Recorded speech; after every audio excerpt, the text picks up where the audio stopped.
and the ancestors are looking out for us. God hates is exposing them, man. Okay, you see that chair right there? See how big it is? Yeah. Now look at the Pope chair under it. Scroll down, look at the Pope chair under it. Never have it been made so clear. Young TV.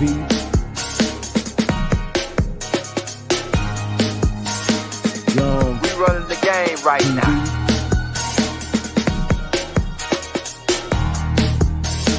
Young TV. Time to take over. Young We the hottest in the game. Hit that like, hit that subscribe button. If you just not tuned in. TV. Share, like on your Instagram, Facebook. Young TV. If you tuned in, we broadcasting live from 2030, baby.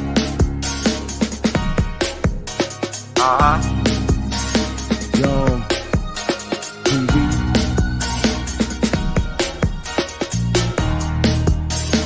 Young Taking over the game, baby. Oh yeah. Young TV. Hit that like. Young TV. Get them likes up in the air, you heard me? Young TV. Ride by. Hotel Islam. Young TV. Assalamu alaikum. Flown letter. Young TV. Hit that like. Islam to all my nobles. Islam to my Moors. Right? Divine love to the Prophet, Noble Jew Ali. Man, we about to get into it because this is about to get good, man. Hit that like, hit that subscribe button if you're new to the channel, man. This is about to get good. Because we've been scrolling through the algorithm and we see at the top, it's a topic out about dirty Moors versus righteous Moors. People have been saying, because I've been hearing people saying, oh, it's a difference between MUU Moors and MOO Moors, MOOR Moors. And we about to get into it, man. We about to get busy. Like I said, send it out, man, to everybody and tell them we on, Zeke. Now, while we giving people time to get on, let me show you a couple books that's gonna be in reference. Because every time I be talking about books, I'll be having them, but I don't be pulling them out. So now I say, oh, yo, I'm gonna pull out a couple books for this class to show them that's gonna go along with this class. Now, this right here is the Moorish Divine Movement and Proclamation documents by the Prophet Noble Jew Ali. You can get this online on Amazon. This is gonna connect with this class, right?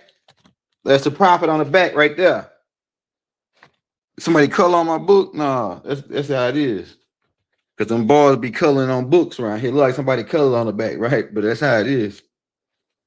Another one you want to get by Gene Silverman, The Moors.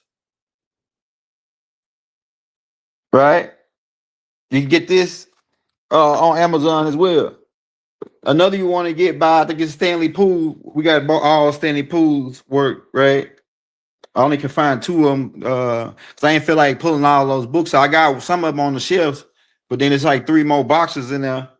But I was able to find these two right here. Stanley, go get this book right here. This is going to tie into this class right here. Right? The Moors. This is Moors after Spain. And this is the Moors in Spain. Right? Also, remember I was telling y'all about that Booker T book where I was telling y'all go get that Up for Slavery where he talks about the black thing with the hotel. This is in that book right here I was telling y'all about. I just grabbed it because I saw it, and I've been talking about this book a lot. Now, another book. Now, keep in mind, I've been showing this book too. Keep in mind, the Moors were worldwide. We were one world civilization. Keep that in mind as we're going through this class. Man, this about to be good. I got clips, I got names, I got dates, I got time. Okay, what else we want to show you? I got to cover a part of this book up when I show it. Now, another book you want to get by Lord George Herbert. I got like 2 versions of this by another author that wrote it, but I had to cover it up because of the cover. But yeah, get this book. This is about the Moors starting pimping the night in the Moorish Harlem. Harlem was a brothel, and how the Moors started pulling these Caucasian women out the caves and started pimping them out and started sleeping with them and creating mulatto children. This guy connect with this tape, right? So keep that in mind. What else? Other books? What other books? Oh yeah, hey, shout out that boy Rizal Islam. That's what we've been reading for the last couple of days right here. The message to the millennium. Yeah, so we're gonna do a book review on that too. Now, because we got a lot going on. Now, hit that like, hit that subscribe. But now we gave people time to get in, man. We about to get down to it. Now, for people that's we heard all the perspectives. The type of people that we are, we take in perspectives. We don't say this guy is wrong, that guy is wrong, unless they deliberately outright doing it, belligerently doing it, like because that's what jinns do. Jinns belligerently lie. And even after the truth has been already exposed. So they still lie. That's a jinn, right? Now, we got clips from Rod Hayes. Hit that like button, Chief Rod Hayes. We got clips from Duke of the Tears, right? Shout out Duke, shout out Rod. We got clips from the master teacher, Taj Tariq Bey, right? We got clips from the master teacher, Dr. Malachi Z. York L, right? Free Malachi Z. York L. We got clips from Bobby Hemming. We got clips from they always trying to turn all of these people against each other, everybody against each other. They always, just like they trying to put MOO Moors against MUU Moors. It's a divide and conquer strategy done by the Luciferians. Now let me tell you what he all about. Now the people that did us in, and we about to show all the evidence leading up to what we're saying. But the people that did us in, this is an off-world influence. They forgetting the Spanish Inquisition is what started this. We can go back far. I can go back farther than that to what Tahuti said that they blowed up the city of Atlantis. Blowing up the city of Atlantis is really what started it. But let's start with the Spanish Inquisition. The Spanish Inquisition, they overthrew the Moors. So what the hell? We can stop right there, man. I can fucking drop the mic and walk off stage right after that for these people that saying the Moors did us in. I can drop the fucking mic and walk off stage when you go study the Spanish Inquisition and Queen Isabella and they overthrew the Moors. Now it was some Moors working with them, right? Because you have a thing called, we're about to get into the clips, we're giving people time to get in, hit that like, hit that subscribe button. We have a thing called the Judas effect. The Judas. Who was Judas? Now, some of you people don't think that these stories, some of these stories are allegories, some of them are, but they wrote them stories off of other stories, real stories. But for right now, let's just say they allegory stories, but we'll use them to relate to what's happening now. Right? So you got Judas. Judas, who was Judas to Jesus or to Yahshua? Who was Judas? Judas was from the same tribe as Jesus. And in fact, if you read the Bible close, you'll find out that he was his own little brother that turned him into the police or to the Sadducees and Pharisees. Judas. So we're dealing with some people of our own family who took money, bribes, 20 pieces of silver, 11 pieces of silver, whatever the price was, to portray their own kind, to portray their own people. The MOO Moors, who y'all saying these guys that came over here, they took money to portray their own, the MO, because all of y'all come from the same root. The MOO Moors and the MUU Moors come from the same root. And in fact, the people that came over here, technically, the ones that was doing all the shit, they wasn't Moors. They were saying they are Moors, but they are not. Like Revelation chapter 2, verse 9. Revelation chapter 3, verse 9. I know, because y'all are the real Jews. I know them that say they are Jews, but are not. So it was people that were saying they were Moors, but they were not. They were the synagogues, which is a avatar body for dragon reptilians, which they refer to as Satan. Now let's get it. It starts with the Spanish Inquisition.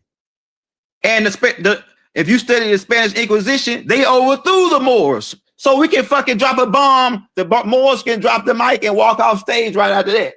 Don't we like anybody want to argue that? Go study it. So what the hell are they talking about? Moors overthrew them. We got overthrew. Go study 1492, the April Fool's Day. We got tricked. If it wasn't for the we was keeping these devils off of you, the Muslim Moors, right? We're not talking about the ones who converted and took 20 pieces of silver and became Christians. This newfound shit. We're not talking about that. We're talking about the Muslim Moors was over here. We was running shit and we was protecting everything. It was peace. It was peace up into the Spanish Inquisition, seemed like to me. Now let's get into this. Because we're dealing with the Judas effect. Judas was Jesus running with Jesus. The people who did us essentially ran with us. I'm telling you, that's the tactic. Let's talk about this. There was different types of spirits. Because they got you tricked up on the word, trying to trick us up on the words and switch us up and divide and conquer us. But we ain't dealing with no damn word, because when I say more, which one I'm talking about? I'm talking about MUUO, or which one I'm talking about? You don't even know phonetically, unless I spell it out. And the truth of the matter is, we heard a whole bunch of perspectives. We heard people say, "Oh, the word more means love. The word more means navigator. The word more means comes back to dark-skinned people, or Morenos, this and that." No, that's not what it means. I'm gonna tell you what and MOO both of them are really the same phonetically, because vowels are interchangeable in the ancient language. It's interchangeable, but it's dealing around with the city of Aura, which is Ohio today, and it's dealing around with Abraham's seed. Because I heard some fools on the other day. I heard some fools on the other day talking about that the Moors are not Shemites. The Moors are not Shemites. Which do Abraham descend from Shem, or do he descend from Ham? I said he an idiot. Abraham descend from Shem. He talking about the Moors trying to steal that land of Shem. Man, that nigga, the Moors are the Shemites, or the Semitic people. You about to get into the MUU. It means one of aura. That's what it means. And what does aura mean? It means light. One of light, one of fire, because the Moors had gunpowder and fireworks. The Moors are the ones that had the fireworks, the explosives. Due to, and it goes, I don't want to go back too far on the Galactica shit, but it ties into the Galactica to these beings who had the plutonium, dealing with Luna, who drilled a hole down and blew half of the earth off and created the moon. The Honorable Elijah Muhammad taught all of this. But he's like the Moors, he's a descendant of them. Or he's the Moors, he's one of the descendants that they go back prior. They had these, they were one fraction of us, our ancestors, they brought the explosives. And that's how we got the gunpowder and all of the Moors had the gunpowder and explosives and dynamite. And that's what it ties into the book of Enoch when they said that these elves came down and taught humans how to do a whole bunch of different shit. And they go into detail. They say astronomy and all this, but they don't go into detail to say, hey, they taught them about explosives, these guys. Now let's get into it. So it means enlightened one who's of, just like Musalam means one of peace, just like Muhammad means one worthy of praise. Now, the difference is the spiritual difference, because Johanna, John, which is the only book Malachi told us to read in the New Testament, besides the Injil, the book of Revelations, the words of the angel, or to reveal, right? The Johanna said, and it's another, it's like in his letters, right? In First John, it says, try the spirit by the spirit to see whether they're from God or not. Well, who is God? El. So, and we are the Els. We are the Alis, because El and Ali really is the same thing when you translate it out. To Eli, El, it's a singular of Elohim, which is the Akkadian going back all the way, right? So we are the El. So try that spirit to see whether they're from El. So some of them, some spirits, they gonna come looking like us, but they ain't us.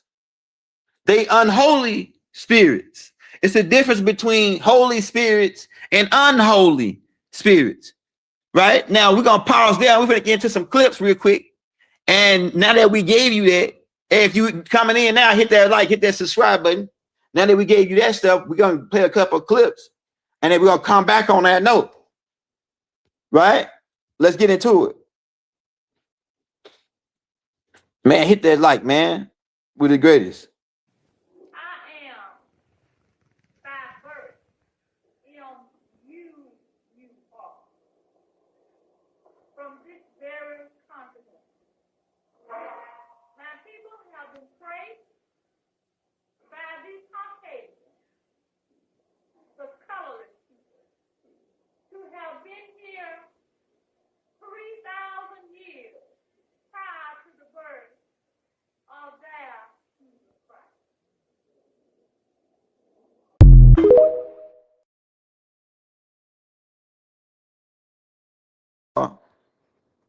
Now look, so the Moors origin from America over 2,000 years ago, and they began to build ships. I'm about to show all the receipts.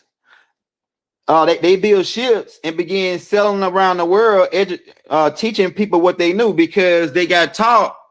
This all ties in. They got taught by these 200 Gigis who came down. Some of them were elves, and they had children with the daughters of man who was over here, which was the Almacs, and they taught their children about navigation, astronomy.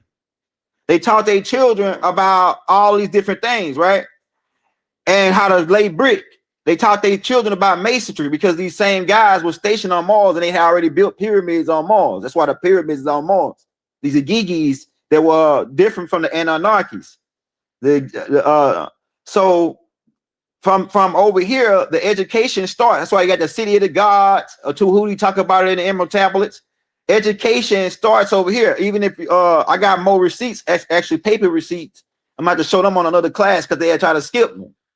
I got another way of doing it though. I'm gonna start doing Zoom to do the paper receipts, right? Because Zoom don't skip for some reason. Yeah, so they train their children, who became the mighty people, who became the enlightened one, which is what more really means. The enlightened ones, one who's of light. Aura means light, fire.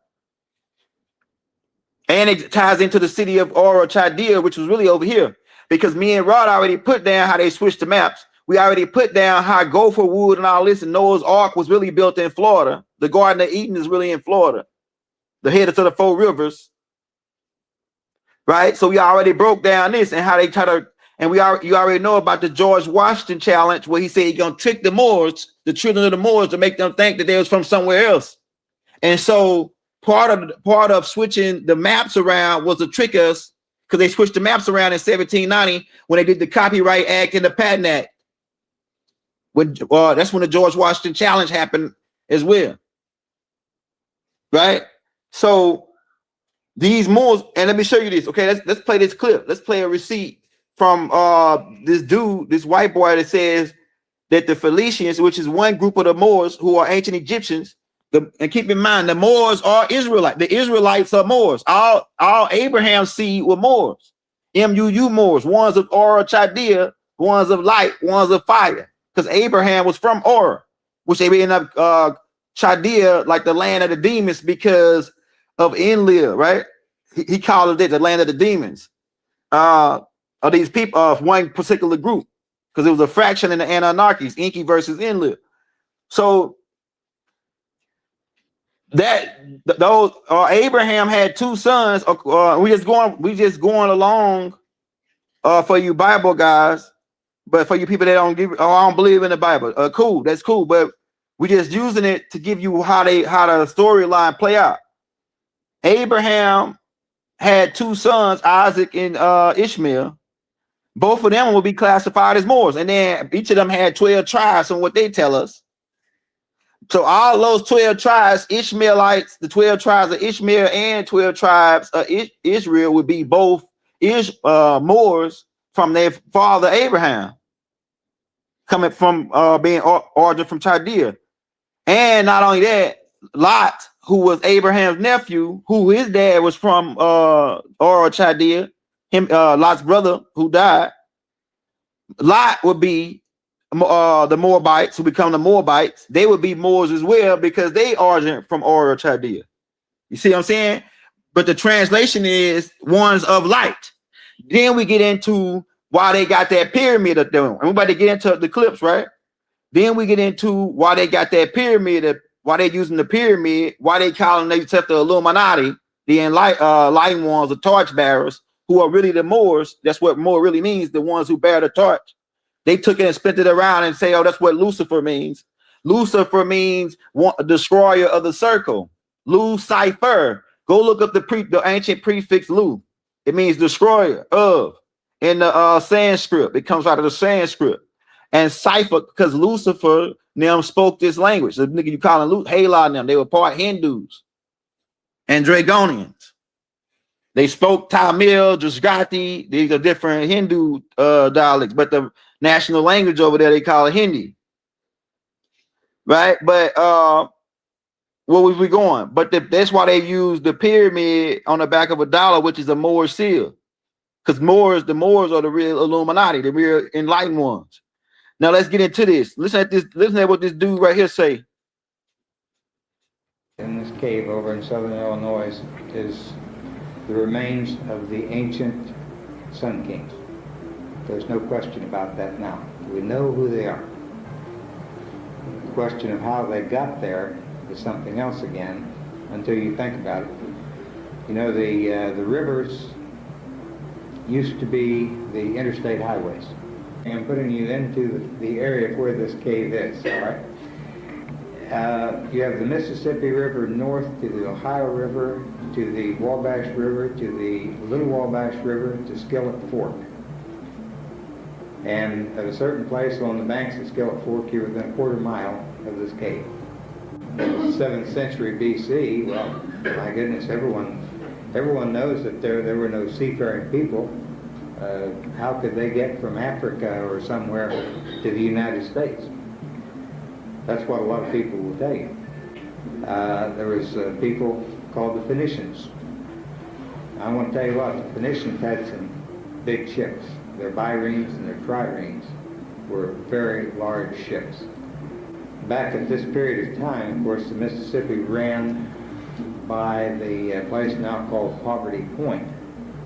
At Poverty Point, Louisiana, there is residue left yet from stockpiles of native ore, copper, which had been transported down the Mississippi River from somewhere. What they were doing, of course, is transporting this ore back into Egypt or wherever, and they're making bronze. We know the truth now.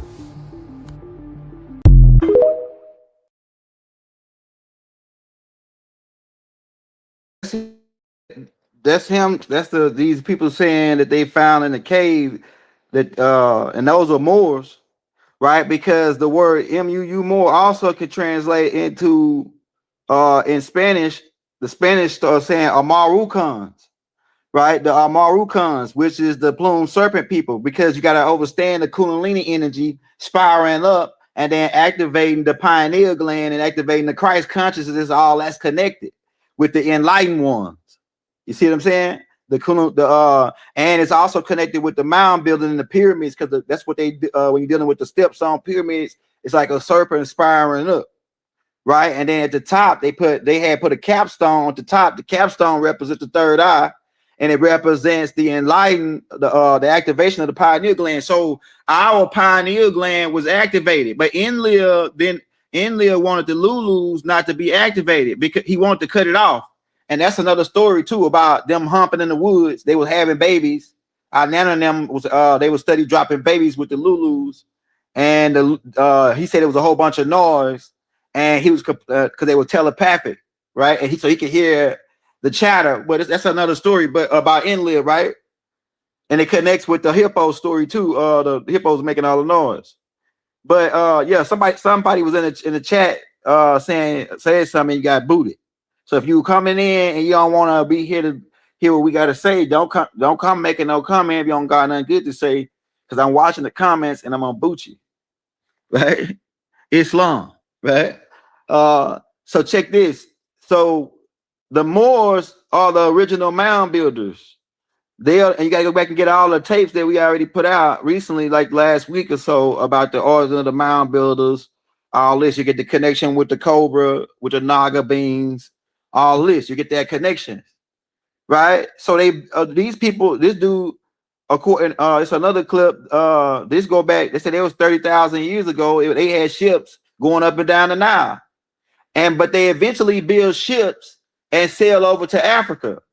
Right, everybody get ready to bring the Duke on, right? A clip from the Duke showing you the Moorish Empire, how much or when they left America, what did they sail to and set up, like start civilizing and setting up shit, right? Right. So yeah, we watching the comments, man. So don't get booted. That's where we from. Like we from the boot. I boot you right in the crack, kid. Right in the crack. So also keep in mind the story of Yakub. What Yakub drafted beings, because it's gonna connect. And Yakub's scientists, who are the Hamites, burnt black Felicians, who got exiled from over here by Cockmos and Ockmos them and the Magi's, they got rounded up. These are your vampires. Go back and watch Vampire of Brooklyn, the beginning of Vampire of Brooklyn, when Eddie Murphy gave you the story where they were kicked out of Egypt. Now keep in mind there was corn in Egypt. Corn is indigenous to America. Egypt is really Texas in that area, right? We got maps on that, right? So the education, as far as the humans being taught outside of what Enlil wanted them taught, who was the Yahweh, one of the Yahweh Elohims in the garden, right? Being taught by these Agigis, which is mentioned in the book of Enoch. They learned all this education, which was really they got schools for all the stuff. Just think about it. We got a tape on that called "What the 200 Fallen Taught Their Children," right? Let's think about it now. If you go read that book of Enoch and you listen to what the stuff that they taught them, like cosmetics, it's a school right now. It's a college right now for cosmetics, and now these new Luciferians have licensed it. So now you got to be licensed to do it. But it was a trade. That was a trade passed down from family member to family member, because keep in mind that they were teaching their children. Genesis chapter 6 for you Bible guys. Sons of God come down, daughters man, boom, they start teaching their children. Enlil get mad, he let the pole shift happen. Yahweh repented Yahweh. Go ahead. So yeah, we just know too much for little bitty kids and suckers. They want to come in. We way past what they probably on. Like we tying in too many perspectives that they probably don't know about. That's what the problem is. But I'm tying in too many perspectives, right? And that's what Tahuti said, tie it all in together. Tahuti said, tie it all in together. Right? And if you mess up, what Tahuti say, take it from the top. Take it back from the top, nigga. Yeah. Take it off from the top. Yes, sir. Yeah, but like I said, what happens is if you study what they taught them, like even studying the stars, it's a school for that.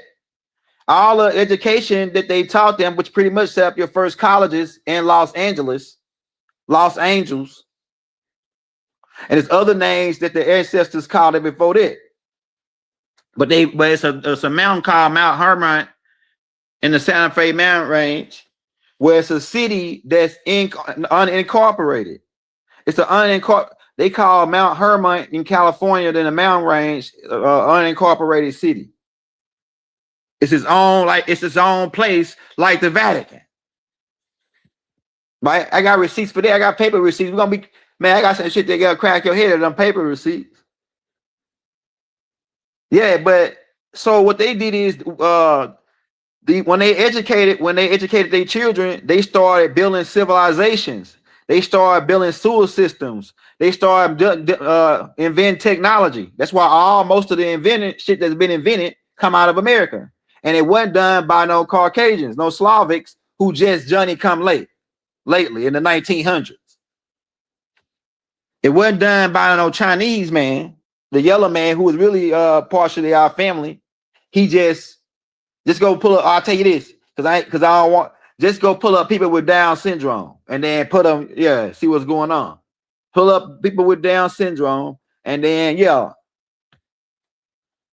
and then they messed up when they mixed in with the Frugaloids. But they don't show you the dark-skinned ones like Ho Chi and them that came over here in the 400s and mixed in with us, which is why you got people calling themselves Native Americans or American Indians that look Asian. Because Ho Chi is 400s. The Armax predate that by 10,000 years. Well, or more. The Armax predate the Asian looking man over here.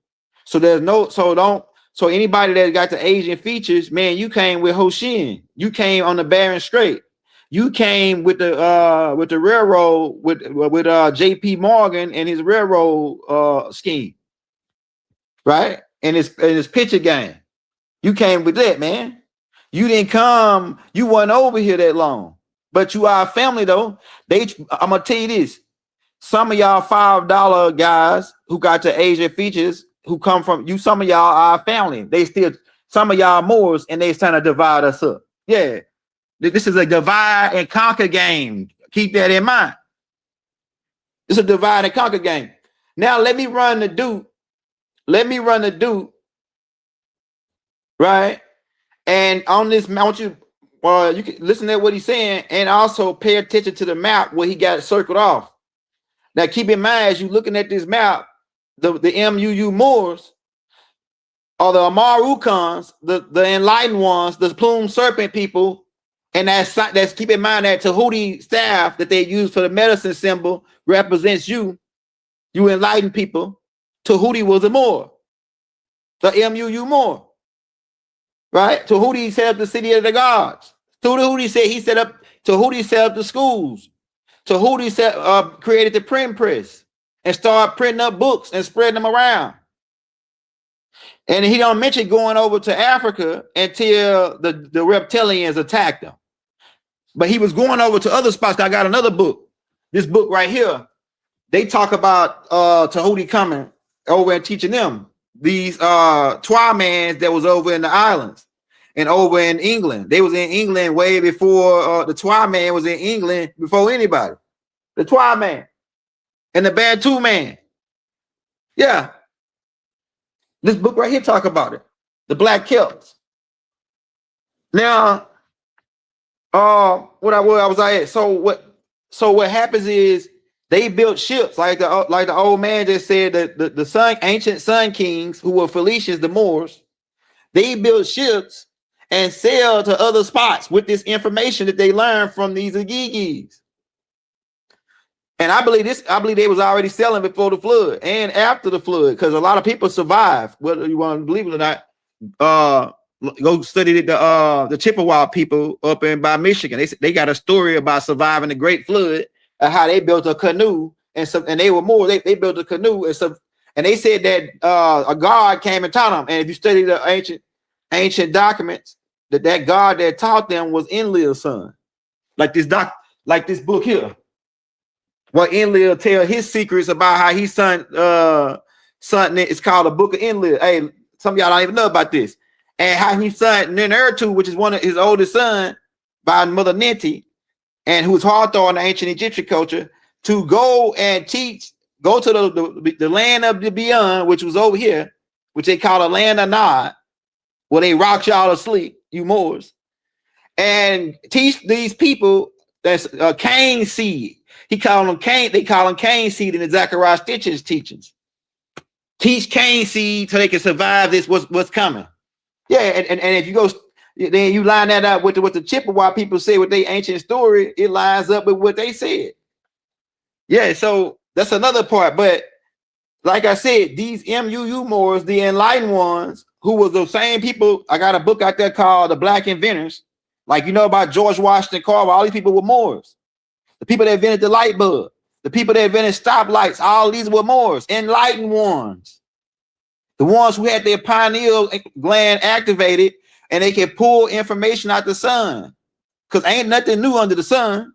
But what they ain't telling you is that sun send down information through the pineal gland, because light goes through the eye follicles. It's slow, the pineal gland, it goes into the pineal gland. The pineal gland alters it into liquid form. And then it's passed around the body as hormones. Because yeah, man, I don't want to get too spaced out, but that ain't too spaced out. But I'm trying to stay on the subject because we got so much to go. It's probably gonna be like a 3-hour long tape, man.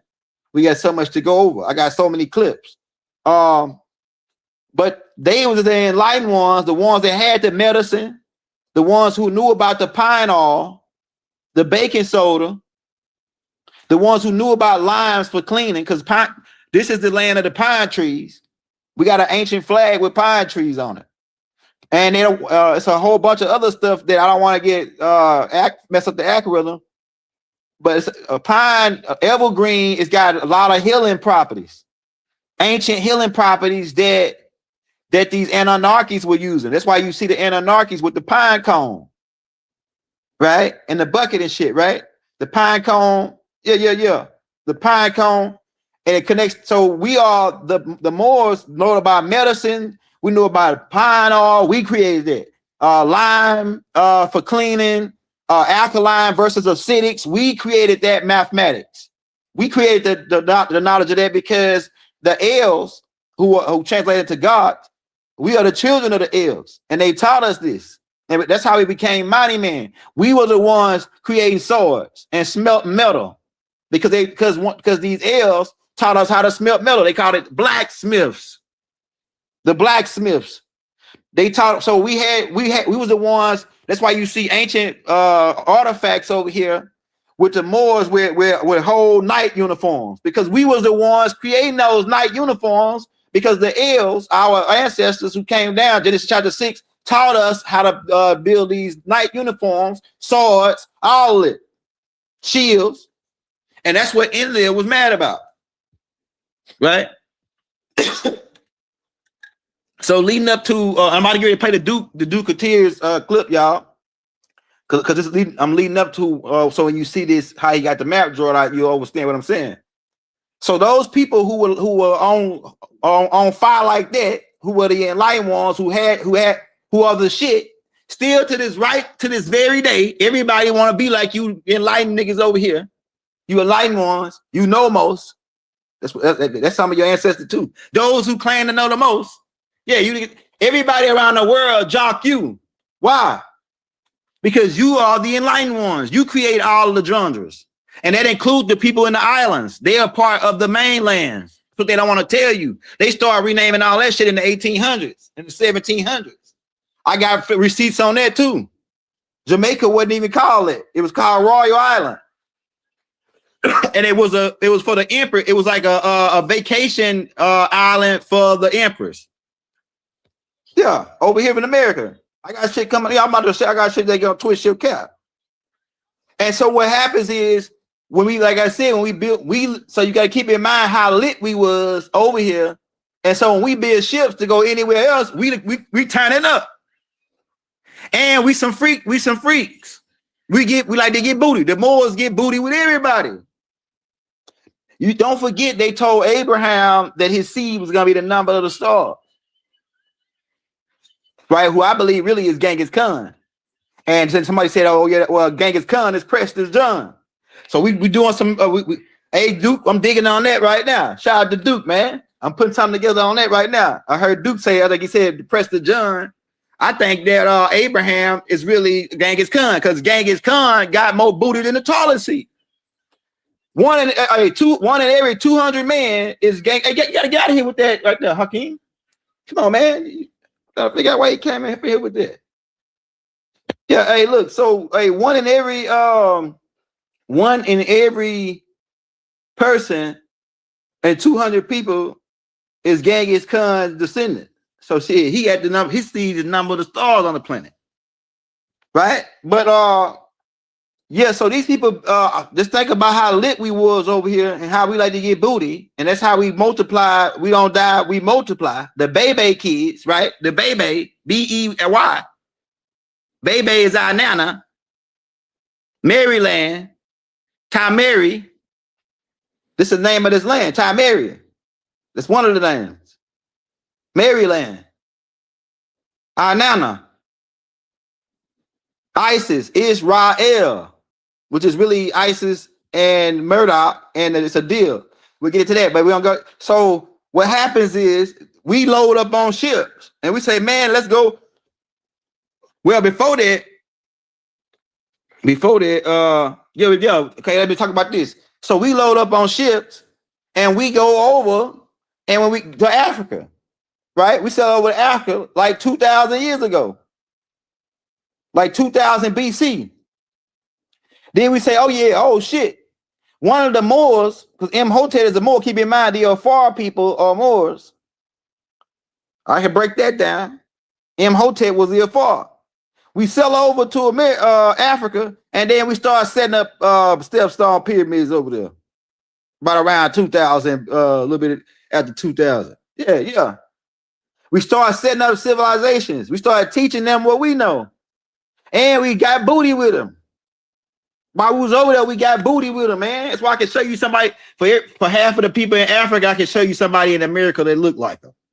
I already got tapes out like this called, it's called The Return of the Ancient Ones, part 1 through 4. Go check that out. I show pictures. I go down the line and showing you pictures of Africans in America. They're like, damn, these people look like they twins. Especially through the Afar clan and over here. Yeah, man. So we go over to we set up it was called Al Madrid, the land of the Far West. They call it Morocco today. That was a game and to copyright and steal our little setup we had there. Right? To steal our trading post. That's one of our major trading fraction points to where we was optimizing the game from that one piece. But so before I keep going, let me play this map, what Duke showing you the map. Now pay attention to this map where he got a circle off it. And these are the, and keep in mind, we left America and sailed to all these places and set up our type of, we mixed in with them, had children, and taught them what we know, what the coming down from the Genesis chapter 6, the elves, with what they taught us. And we taught our children. And that's why trait is passed down from son to son. Like they say that Joseph was a carpenter and then Jesus was a carpenter. It's really a code for masonry, right? But they say, so trade in our culture, trade was passed from son to son or mother to daughter, right? Keep that in mind as well. So let me show you this map. We as Moors of the Western empires, right? Going all the way from the Horn, not the Horn, but from the Cape, all the way from the Ivory Coast, all the way up around into Mauritania, what is now Mauritania, Morocco, Tunis, Tripoli, Egypt, and then going all the way back down to the Ivory Coast, Cameroon, and then inside Mali, all of that was the western portion of the empire. So we here, as the Moors, have to understand that we are the torchbearers of that bloodline. Because after Granada, which one thing they don't tell you is that after the expulsion of Granada, all of the noblemen and people like that already had estates set up for them over here, because those estates was established for them over there. Because remember, it was our ancestors from northwestern and northern Africa that went up into what they now call España, set up all those dominions as far up into the southern France, what we call the Pyrenees today.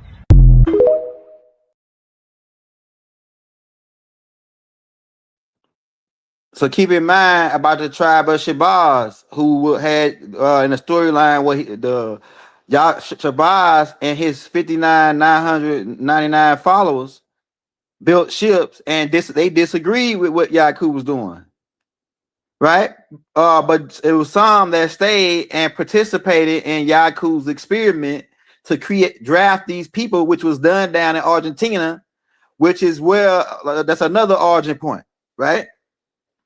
So keep that in mind about Yaku's drafted beings. That's going to come up because they're being used as the middlemans by these burnt black Hamites who are avatars, because keep in mind, it goes back to the holy spirits and the unholy spirits.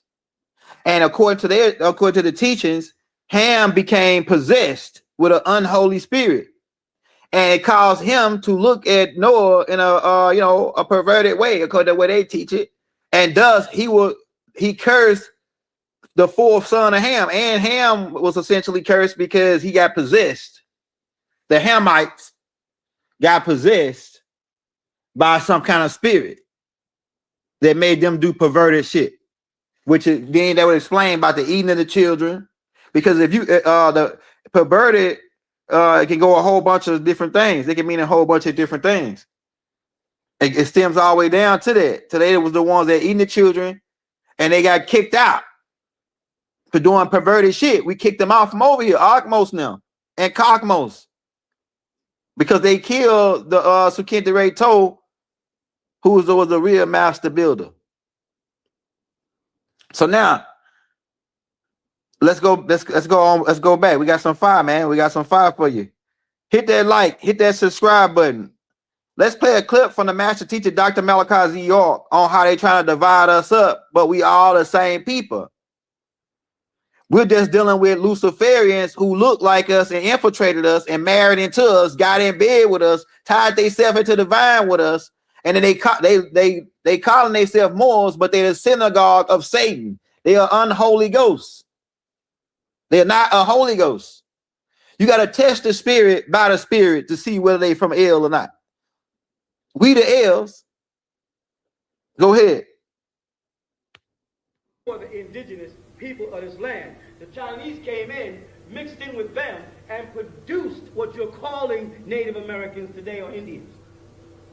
And the Caucasian gave them all our rights. Right. Now they walk around saying Cherokee, Choctaw, Shinnecock, Cheyenne, and we're walking around saying African, African, African. And they know that the Native Americans, the Moroccans, mixed in, the Native Americans and the Moroccans mixed in, and that's what's sitting here.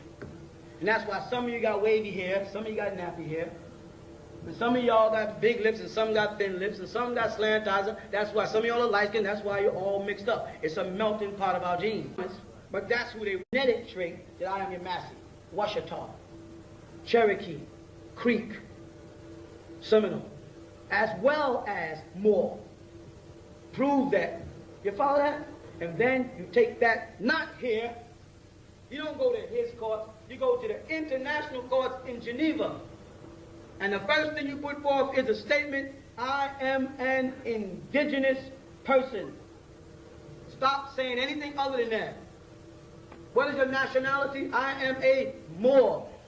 If any of you people have listened to me and went to any professional office and said it, you saw the reaction. You saw them go, we have white, Asian, Negro, and other. Well, put more in place of other. Well, aren't you a Negro? No. You see them fall apart, but you'll see them write it down. I can show you the part, but you'll see them write it down because they know it's the law. Because they have a philosophy that if they break one treaty, none of the treaties they make are to be trusted. That's in Congress. And they made a treaty with you as a Moor. They didn't make no treaties with you as Negroes or slaves. And when the Caucasians started making rules and regulations, he was concerned with the African slave trade. He didn't care nothing about the Moors who came from Morocco, right? He didn't care nothing about the Moors that came from Mauritania. He didn't care nothing about the Moors who came from Senegal. He didn't care nothing about the Moors who came. All he was concerned with is niggas from Niger, which he called the Ivory Coast. He called them niggers, nigger, negrito. And they flipped them. I gotta cut that part because they're gonna try to they watching us so hard. But yeah, free Doc, man. Free Doc. So Doc said it right there, man. Right? Okay, when you hear black, no one is black, but the term black is the general term that we as black people use to discuss all of us as one people. But black is a color-coded term. It is a legal term which is put in the United States documents, all of the law books, which references a dead individual. It references property. It references a system that can put you inside of a law where if you get pulled over by the police, where you're going through court systems and all these legal issues, you can be put into a modern form of slavery. Okay, there's a high science dealing with the term black, but the original term is Moorish, or even prior is Asiatic. Asiatic. The planet's name was Asia. The planet. Prior to all of the continents being broken up, okay, and scattered, the Pangea and all that, where the water rolls and then the pieces of the actual supercontinent broke up and broke apart, the planet was called Asia. Hey, Rizal Islam, man. Hey, shout out Rizal Islam, man. Man, you gonna have to clean that up, Rizal, because when I pull up that clip, the title said that they said calling Rizal Islam a sellout, saying that he knew this information, but the Nation of Islam don't teach that we ain't black. They study promoting the black thing, or the black thing, right? And they not teaching this. Now, shout out Rizal Islam, man, because Rizal Islam is a different generation of the Nation of Islam. So you got to give him that, right? He a different generation. The old generation ain't talking like Rizal Islam, really. It's on, you know. So, hey, shout out Rizal, man. Y'all got to leave Rizal alone, man. Yeah, Rizal, you got to start, man. We don't even got to start using the word black no more when they refer to the people. We know it's a game there. Right? Let's get that next clip, man. Hey, this next clip, I want y'all to listen to this. This is what the example of they try to look like us, but they ain't us. And this is the same thing with the African chick that was saying she loved white man. She loved, and all of you people that's got think you white, you're not really, some of y'all not really white. Check your blood type, right? Because white is a social engineering, going back to Carlos Linnaeus, right? And Walter Plecker and all these type of guys. So a lot of you that's calling yourself black, a lot of y'all are mulattoes. If you don't got, in order to be Caucasian, technically you had to have blonde hair and blue eyes and be from the Caucasus Mountains. The Caucasus Mountains. Even though some of them Frugolords was down in South, we transported them out of some group, all these Yaku guys, and other righteous Moors transported them out so that they to the caves where it was more conducive for their skin type and all that, because they get burned. They was getting burned up over here, like vampires. I'm telling you, man. Look, so we say, man, we got the righteous Moors say, man, we ain't gonna we know they created you, but now you here, we gonna accept you. We're gonna help you out. We'll take you over here to one of our parts of the land, and we're gonna let you be right here. But we messed up.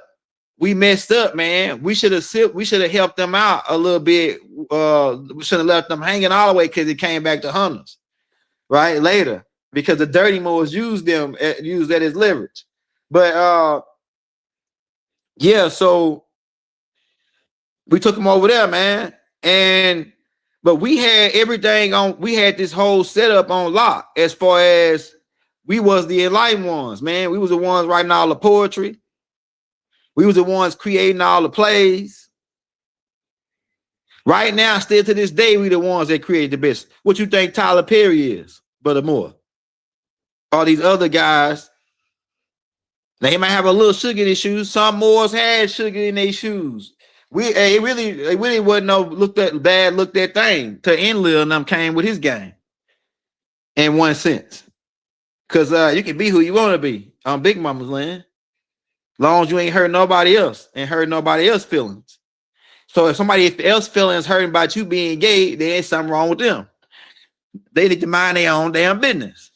Straight like that. I'm just telling you what it is. Now, if somebody got a problem with you being who you are, they got a problem with themselves.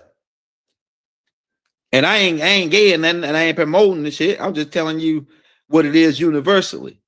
That's the truth. So so these Moors, matter of fact, y'all hit that subscribe button. Let's more I'm gonna play this Moor that I told you he's a dirty Moor. This is an example of a dirty Moor. Now listen at this. Like I said, remember the white the black chick that was in Africa that was talking about she hate black men, this and that. You know, we know what the word black mean, but you know what I mean. She hate the dark skin complexion of man. She hate her own kind. She rather mess with the Frigolords and the Canaanites and you know what I'm saying, the Aldebarans and the Ashtar Command niggas. She rather get down with Ashtar Command. And then the same guy who she was cheering on hung her behind and then came back to America. And this has happened several times to Nubian brothers and Nubian sisters. But here's the example of one brother who will fall into the trap of the Get Out. Remember the movie Get Out? He would be one of them guys that be trapped, that they take his body if they had already took his body.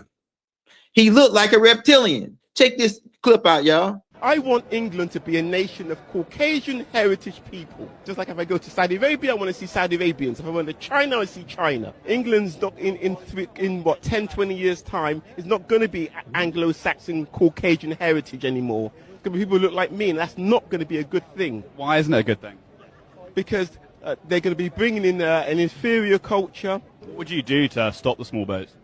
I'd militarize it. I'd tell the military nobody lands on the beach. Get the military to stop it, and I'm sure they could. How do you think they go about stopping it, though?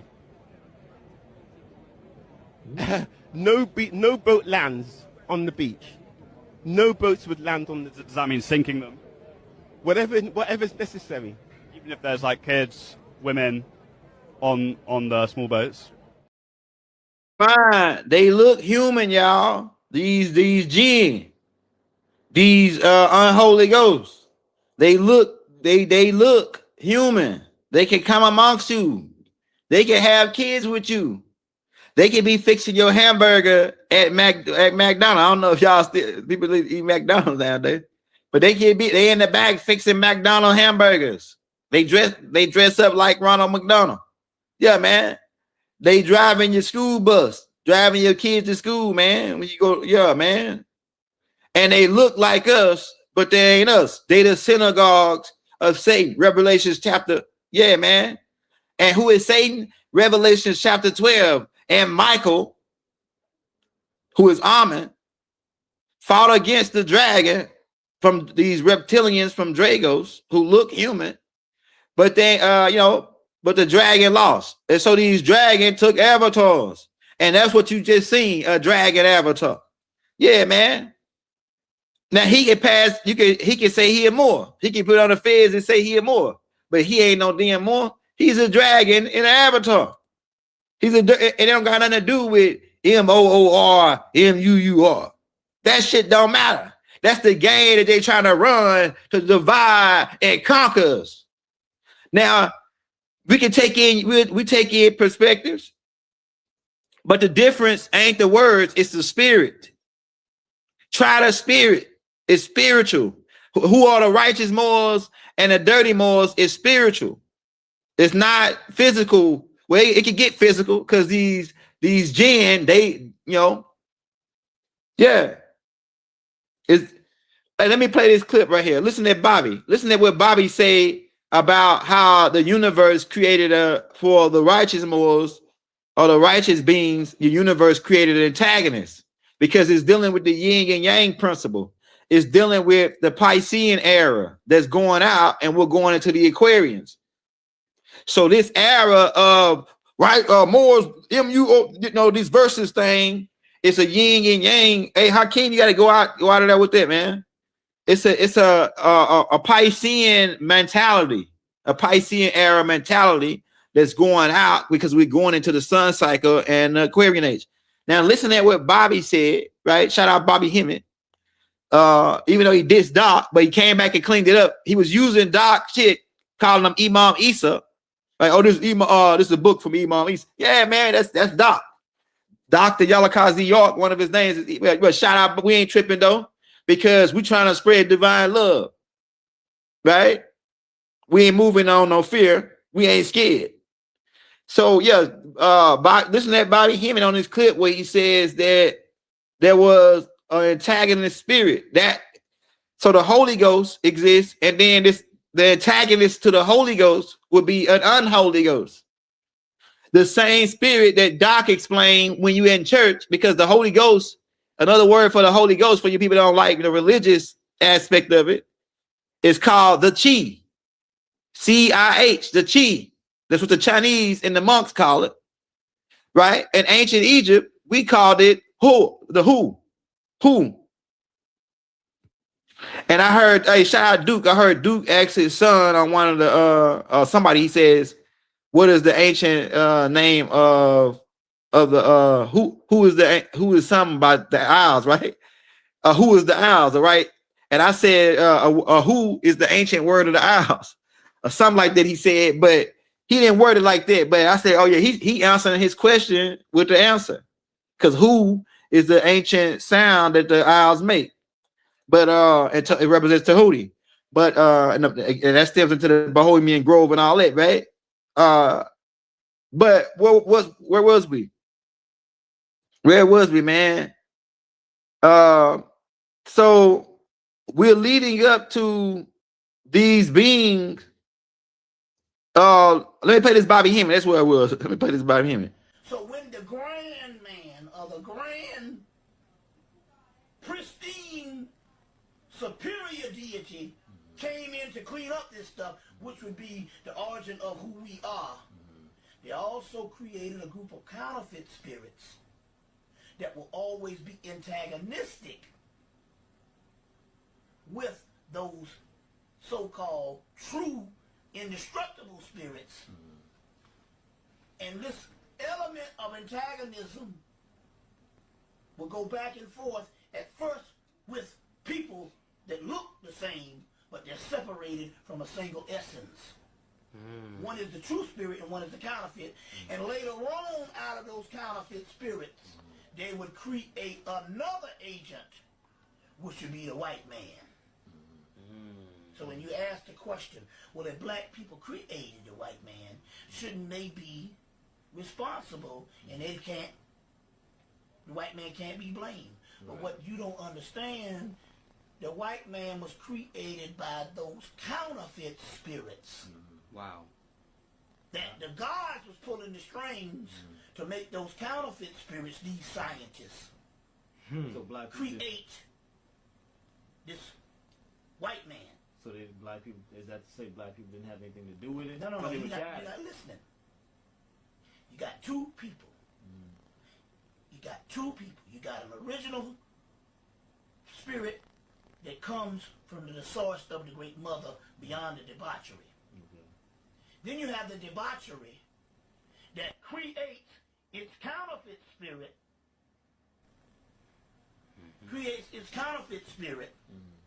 to confuse the spirits,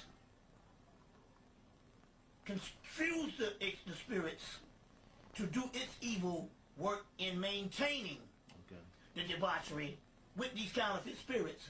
But both of them look the same. They're all black.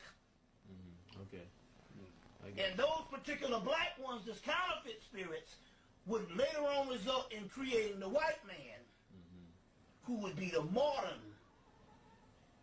counterfeit spirit. Yeah, I got you. But the original All right, so you heard people say it was low, but he was breaking down pretty much what I was saying about he was calling it counterfeit spirits versus the original spirits, right? So there's the same thing as unholy ghosts versus holy ghosts, Oh yeah, that's what I was saying too. They call it, the Holy Ghost is called a chi in the monk culture and all these cultures over there, right? That's one word for it. And then another, we call it the who, right? And then like in Christianity, they call it the Holy Ghost.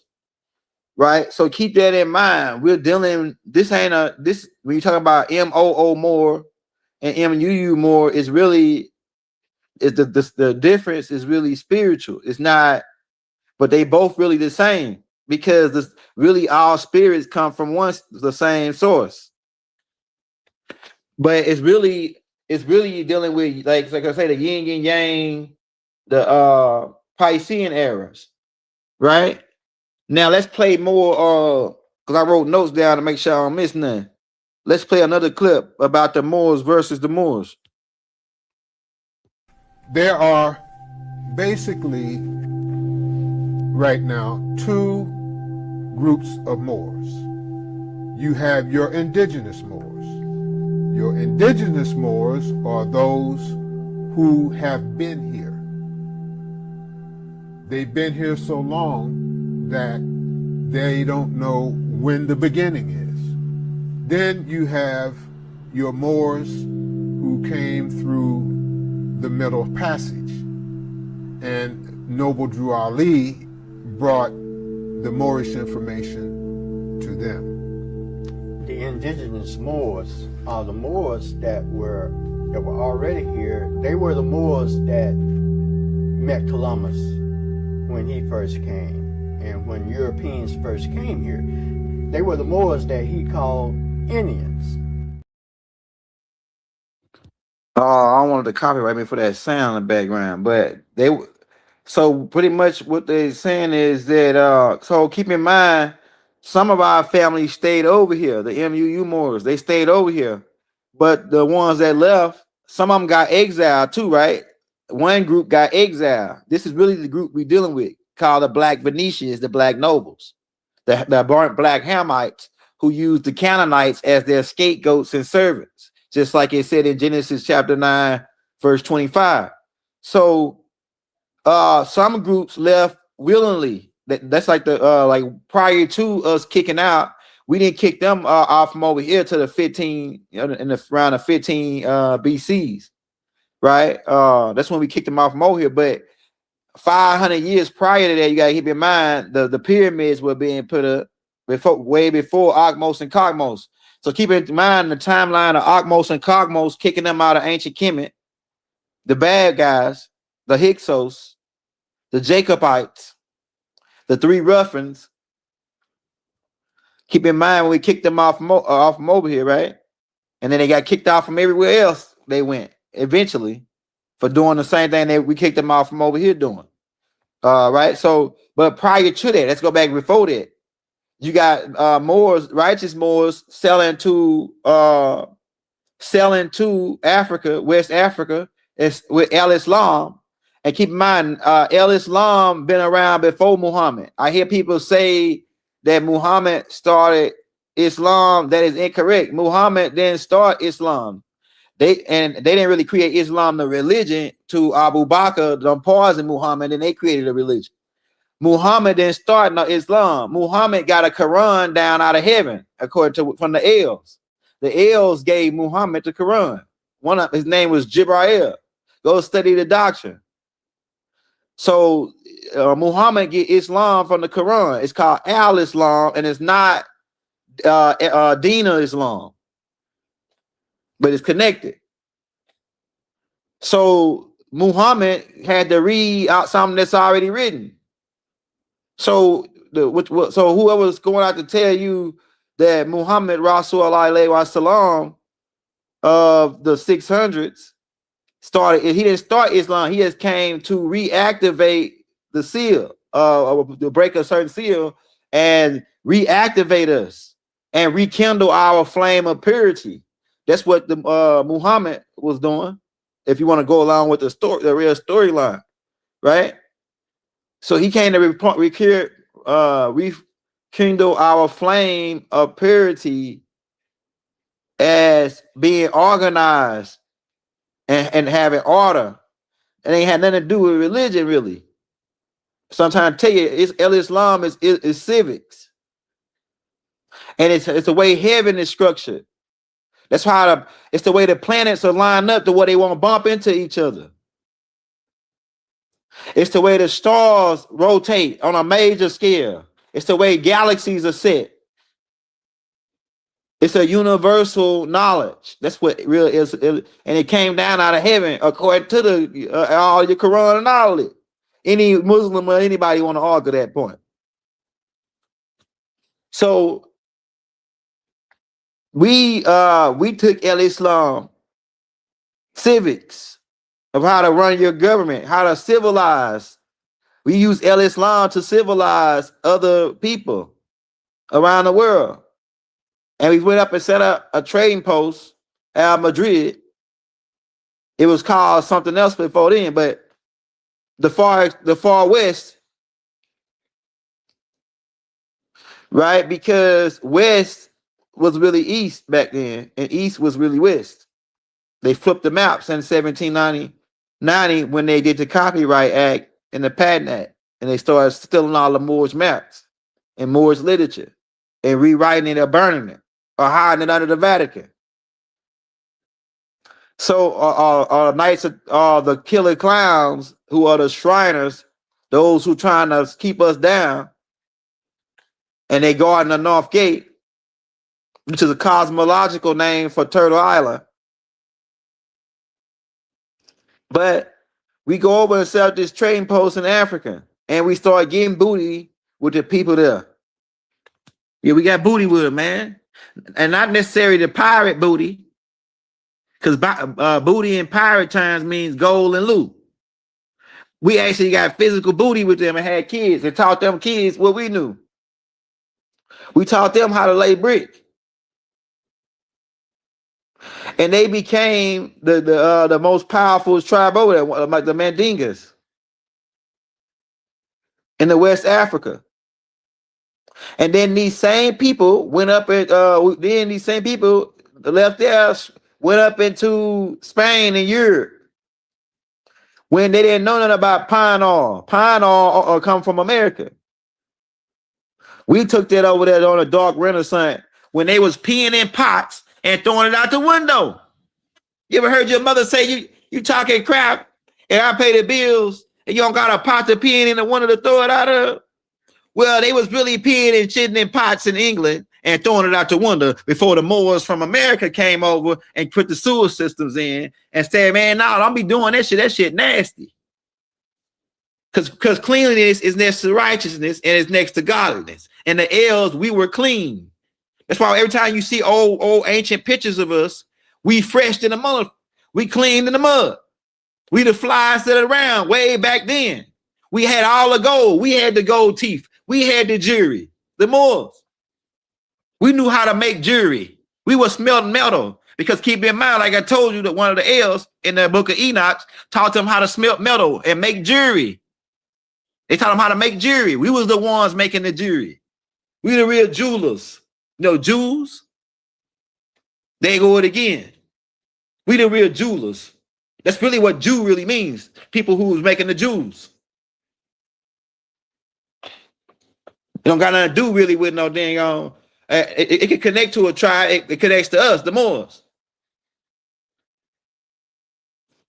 Okay, we were the ones creating. The Moors created canned goods, all that, because we were selling on the sea, and we say we pocketed some salt and put it in a can, and we can let it last longer while we go on the sea. Sardines, we were eating sardines, all that. The Moors, canned foods. We can invent it. The Moors from America. And we took this knowledge over there. They still trying to come out. Everybody right now around the world still trying to come over here for us to teach them. What the hell is y'all talking about? Right now to this very day. Africans, everybody, you want to come over here and learn from us. And they watch us every day, all day on TV. They know we the king. Go to Africa. For real. And the good parts and get treated like you a god. Because they know you a L. They know. And some of them people over there L's. Why? Because they our children that we mix with when we got booty with them over there. That's why it's so many different tribes in Africa. Why? Because some of them tribes are Moors. And some of them tribes are Africans. But they try to, but the devil want to steal Turtle Island, so he got to tell you the Moors origin from off Africa. The Moors origin from the Iberian Peninsula. He created all these lies after 1492 to wipe us out, to steal our shit under the Spanish Inquisition. Yeah, he want to split us up, say these different people, that's different people. It's all game. And check this. So remember I tell you your peony pots are thrown out of windows. You can pull up the Shakespeare's pot. Shakespeare's shit pot. They got it right now. Yeah, Shakespeare's shit pot. They got it right now inside the museum. And they tell white folks and everybody to come in there, hey, this is a pot that Shakespeare took a shit in. Now, that ain't some nasty shit. What is it? What is it? Why the hell would you keep a toilet in the museum and say, like, are they going to get one of Queen Isabella toilets at the Buckingham Palace and say, oh, yeah, well, or did they keep one of King George the third toilets, who was a Moor, and say, yeah, this is the toilet that King George took a shit on? That show you the level of education of motherfuckers that thought the world was flat. That's why they thought the world was flat. If you're willing to take a toilet and make it a museum item, man, come on, man. Yeah, man. Go look it up. You can't make shit like this up. You can't make shit like this up. But we had to go over there with our knowledge of the pine oil and the baking soda, know how to neutralize, because they was acidic. It was acidic. Throwing urine is acidic. They threw that on the streets. They threw feces on the streets. It's all acidic. So we had to go over there with baking soda and neutralize the acid. They didn't know nothing about no baking soda. We were the alchemists. Yeah, we were the alchemists. And we went over there, and when we civilized them and cleaned them up, we became their kings and their gods, and they worship us. You don't believe me? Watch this. Watch this, man. And then some Moors started marrying them later. Like I said, they came later, but let's watch this. The Moors started making the cave women their wives. How the fuck could you be married to a cave woman? They started having children with them, and I went over there and I said, what the fuck are you doing? They said, well, that is my wife. I said, she came out the fucking caves. They said, it doesn't matter, that is my wife. I have married her, and she has given birth to my offsprings. I said, she does not belong on our planet. They said, she belongs on our planet now. And we went to war against the Moors. We went to war against our own people, and both of us lost. Yeah, that's right. See, he got that part right. Because the Moors and the Moors are really the same. They origin from the same root. But except some of the branches, see, you got to judge a tree not by the fruit, just by the fruit that it bears. You got to judge the tree by the root. And so both of them come from the same root. But when they branch out to go around the world to different places, like a tree branches out, some of those branches became rotten. And no problem. All we got to do is clip those branches off, because the Moors are the real gardeners. Remember, one of the 200 elves, or one of these elves, taught them how to do plant splitting, or how to make two plants from one. They call it rooting, right? That's what they call it. So they showed their children how to take one plant and make 10 plants out of it. Enlil said this was a bad thing. But they're using this, everybody around the world that's a real gardener is using this same thing now to make more plants out of one plant. They crossbreeding plants. We was already doing all of this, the Moors. We got taught this by the elves. We are the children of the elves. I'm telling you, man. So it's like, hey, Zay, you better be, hey, what you talking about, Zay?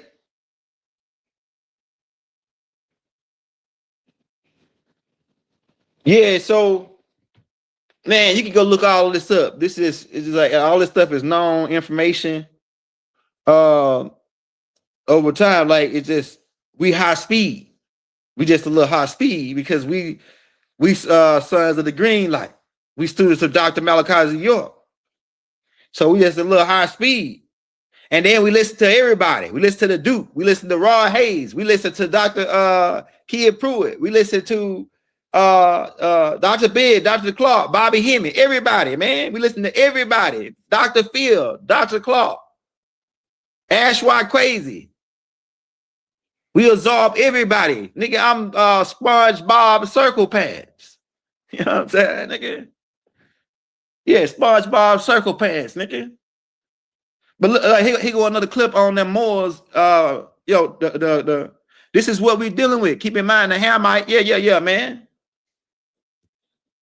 Many Moors were actually against slavery, recognizing that the mass enslavement of Slovenians, Slavs, was causing the empire to decay. These noble Moors worked to uplift white people, bringing them out of caves, teaching them to read, bathe, and prepare food, eventually freeing and accepting them into society through fraternal orders.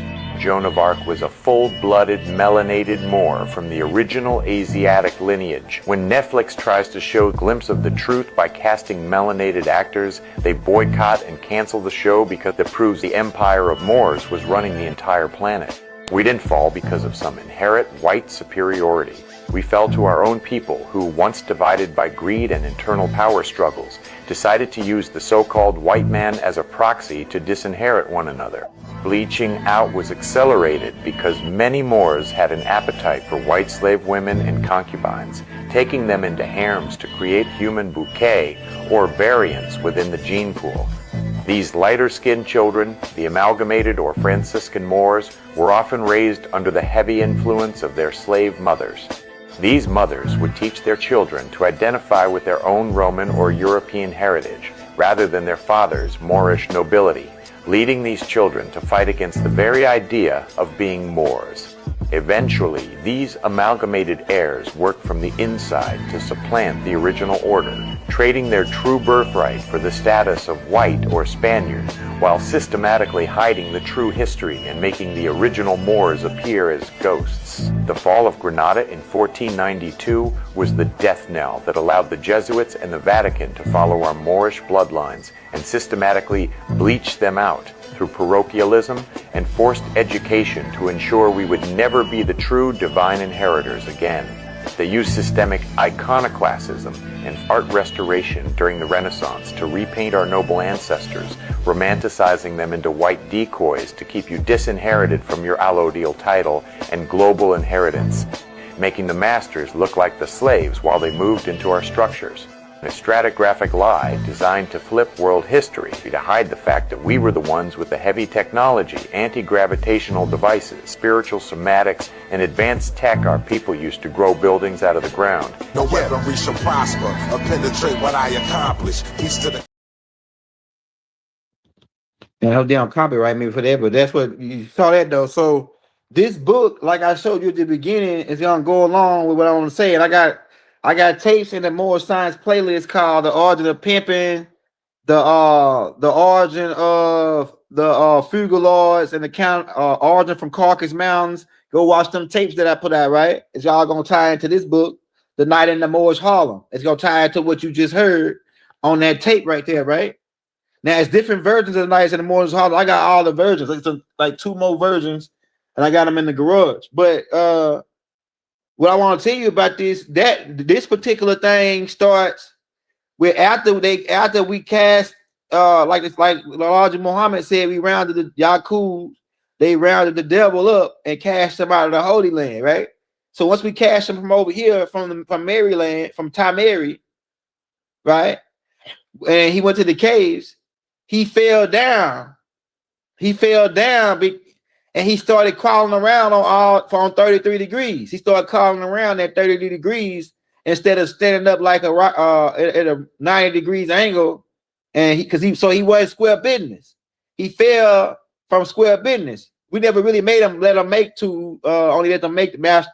They only made to fellow craftsmen. We didn't give him the third degree, right? So he fell over in the caves and started walking around at 33 degrees like a dog.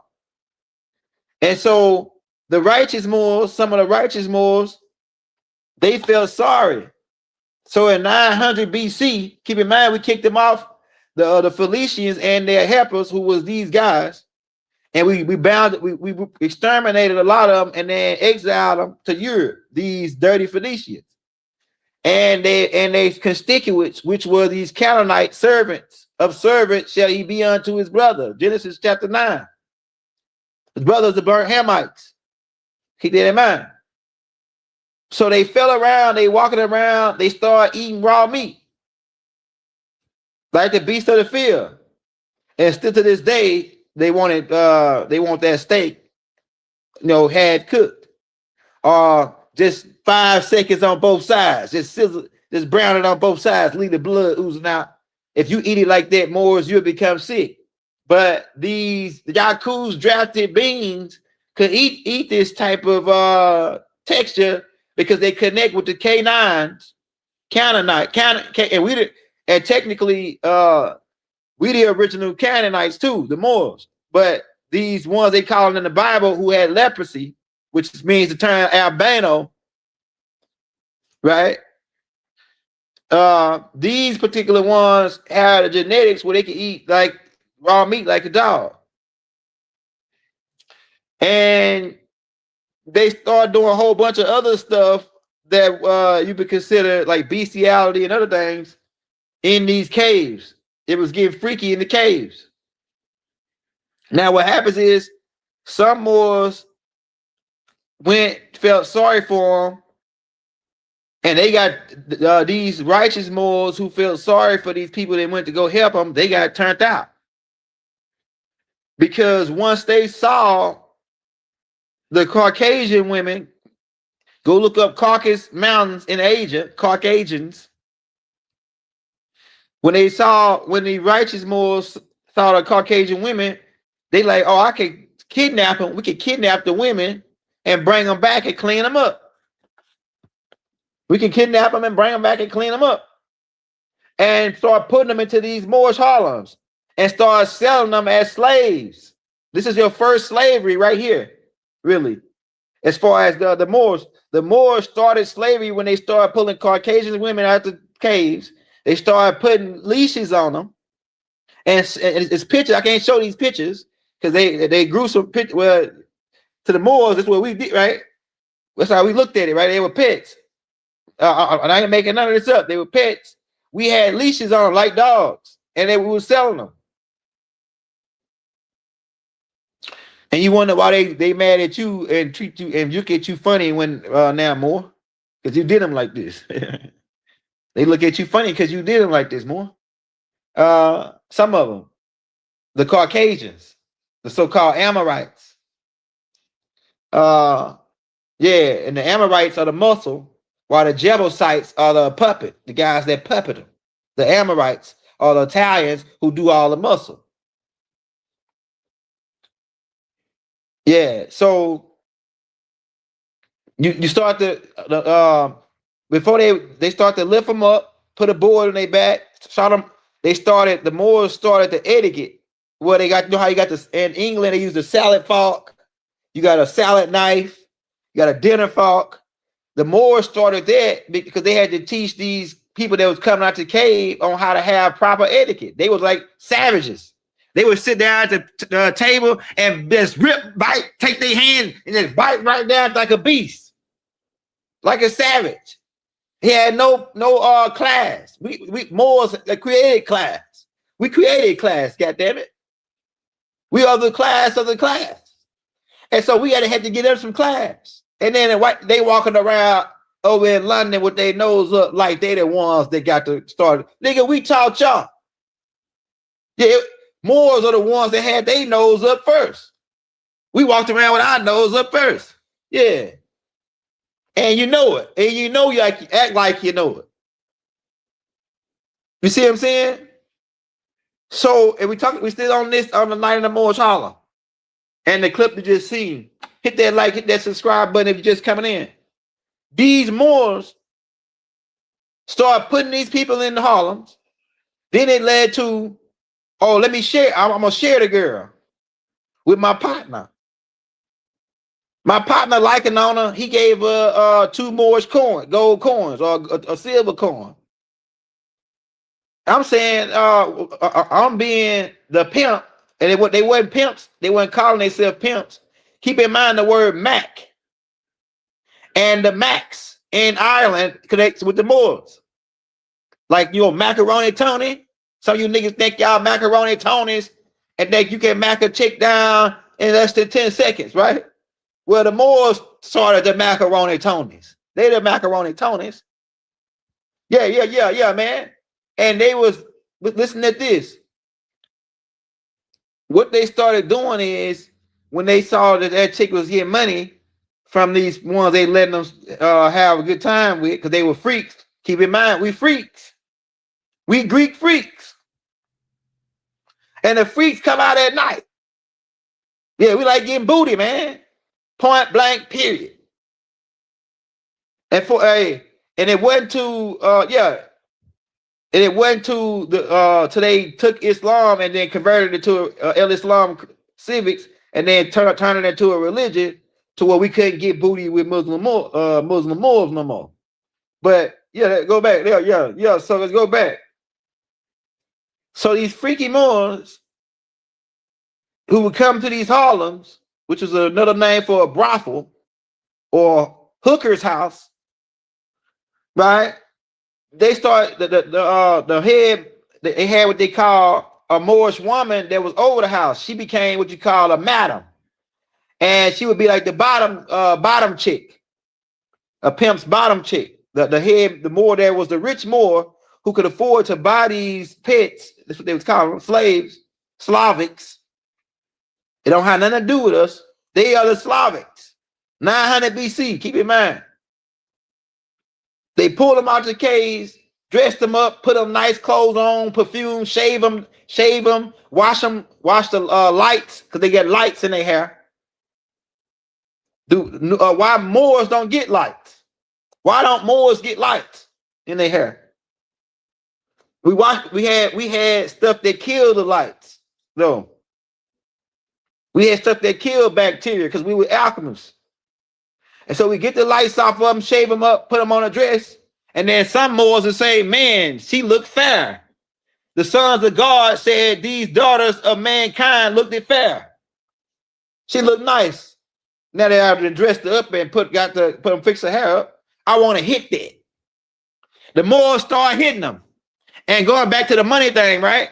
This what make why the pimp take all the money from the chicks, right? It come from the Moors. When that dirty, not the dirty Moors, but some of them were mostly was dirty Moors, right? But when the Moor would come in and give them the coin, the head madam would take the money.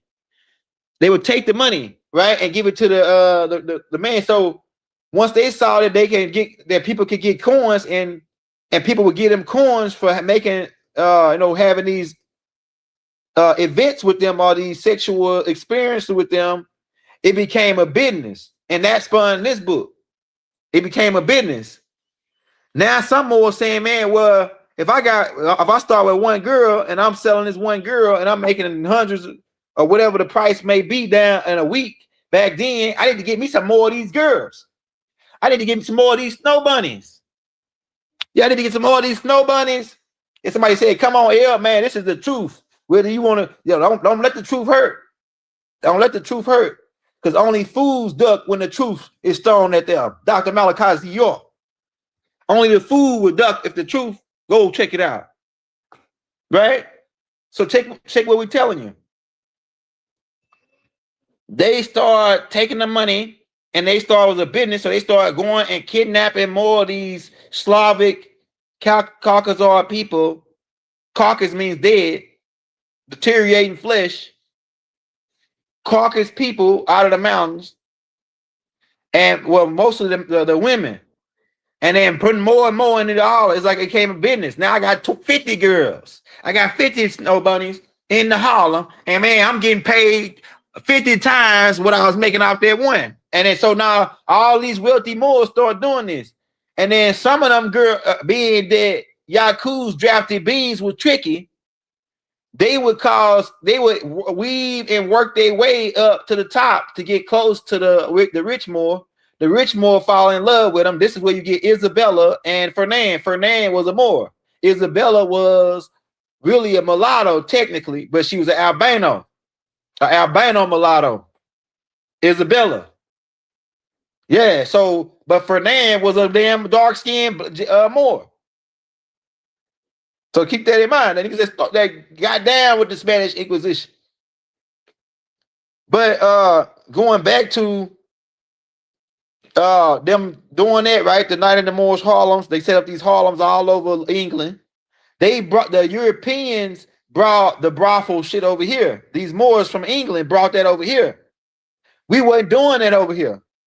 We weren't selling our women over here.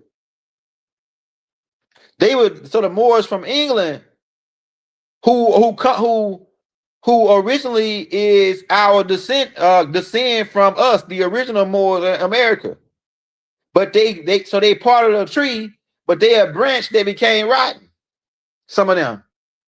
Then we got to clip off. We got to separate the wheat from the tare. The sheep from the goats. Right? So the wheat, we're gonna keep that and we're gonna burn the tare, which is the dirty jokers who are really Luciferian avatars. Listen to what I'm telling you. So they brought this brothel and all this shit over here, right? This Harlem, Night in the Moorish Harlem. And going back, let's talk about this. Hold on, Hakeem, because I'm going live. Let's talk about this. Right? And I'm gonna play some more clips. Hit that like, hit that subscribe button. Also, to add on top of that, the barbarics, like nature of these beast guys who was in Caucasus Mountains, some Moors also said, well, we could do this too, since we got the women and this is big business. And Moors with pretty boys had long nails, some of the Macs. So they don't want like to fight and roll in the dirt. They were too clean. Back then, them boys had gold wagons. Go look at Queen Isabella, Queen Elizabeth's wagon, triple gold wagon. That's a Moorish wagon.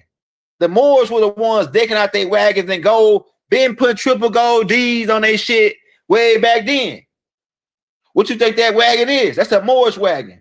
That it was created by Moors. Isabella and them did come in and tell her Queen Victoria and them when they overthrew the Moors. King George and them. In 1837. So the Moors been draping, dripped out, know what I'm talking about, on their wagons, and they hopped out clean with the rings and the chain like you got, with the hat leaned to the side, and they hopped out with the snow bunnies at the players' ball, and I got the best girls, and how them the Magic Dunn ones and the Bishop and the Pippin Kins, man, that ain't nothing new. That's who started it. These Moors, these Macs from Ireland, who had these redheads, these gingers, and these snow bunnies, man. I'm telling you, man, look, you can't make shit like this up. And they brought that shit over here. But they did what they did to also as well is start kidnapping the men from the Caucasus Mountains, shaving them up. Right?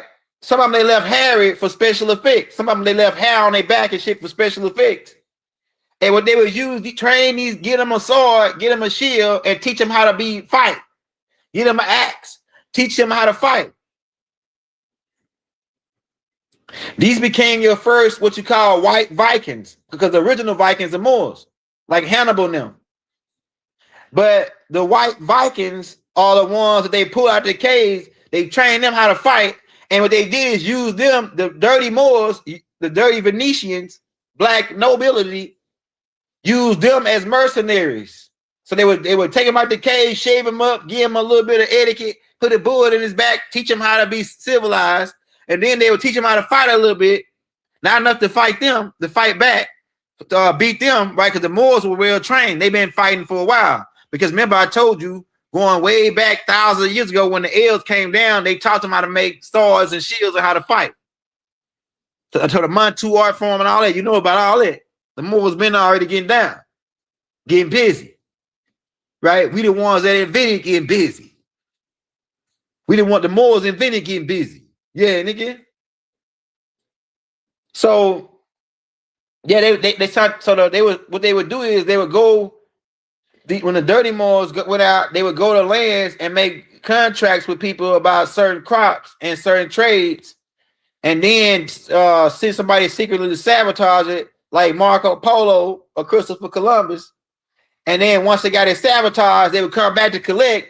They couldn't pay, so they would confiscate their shit.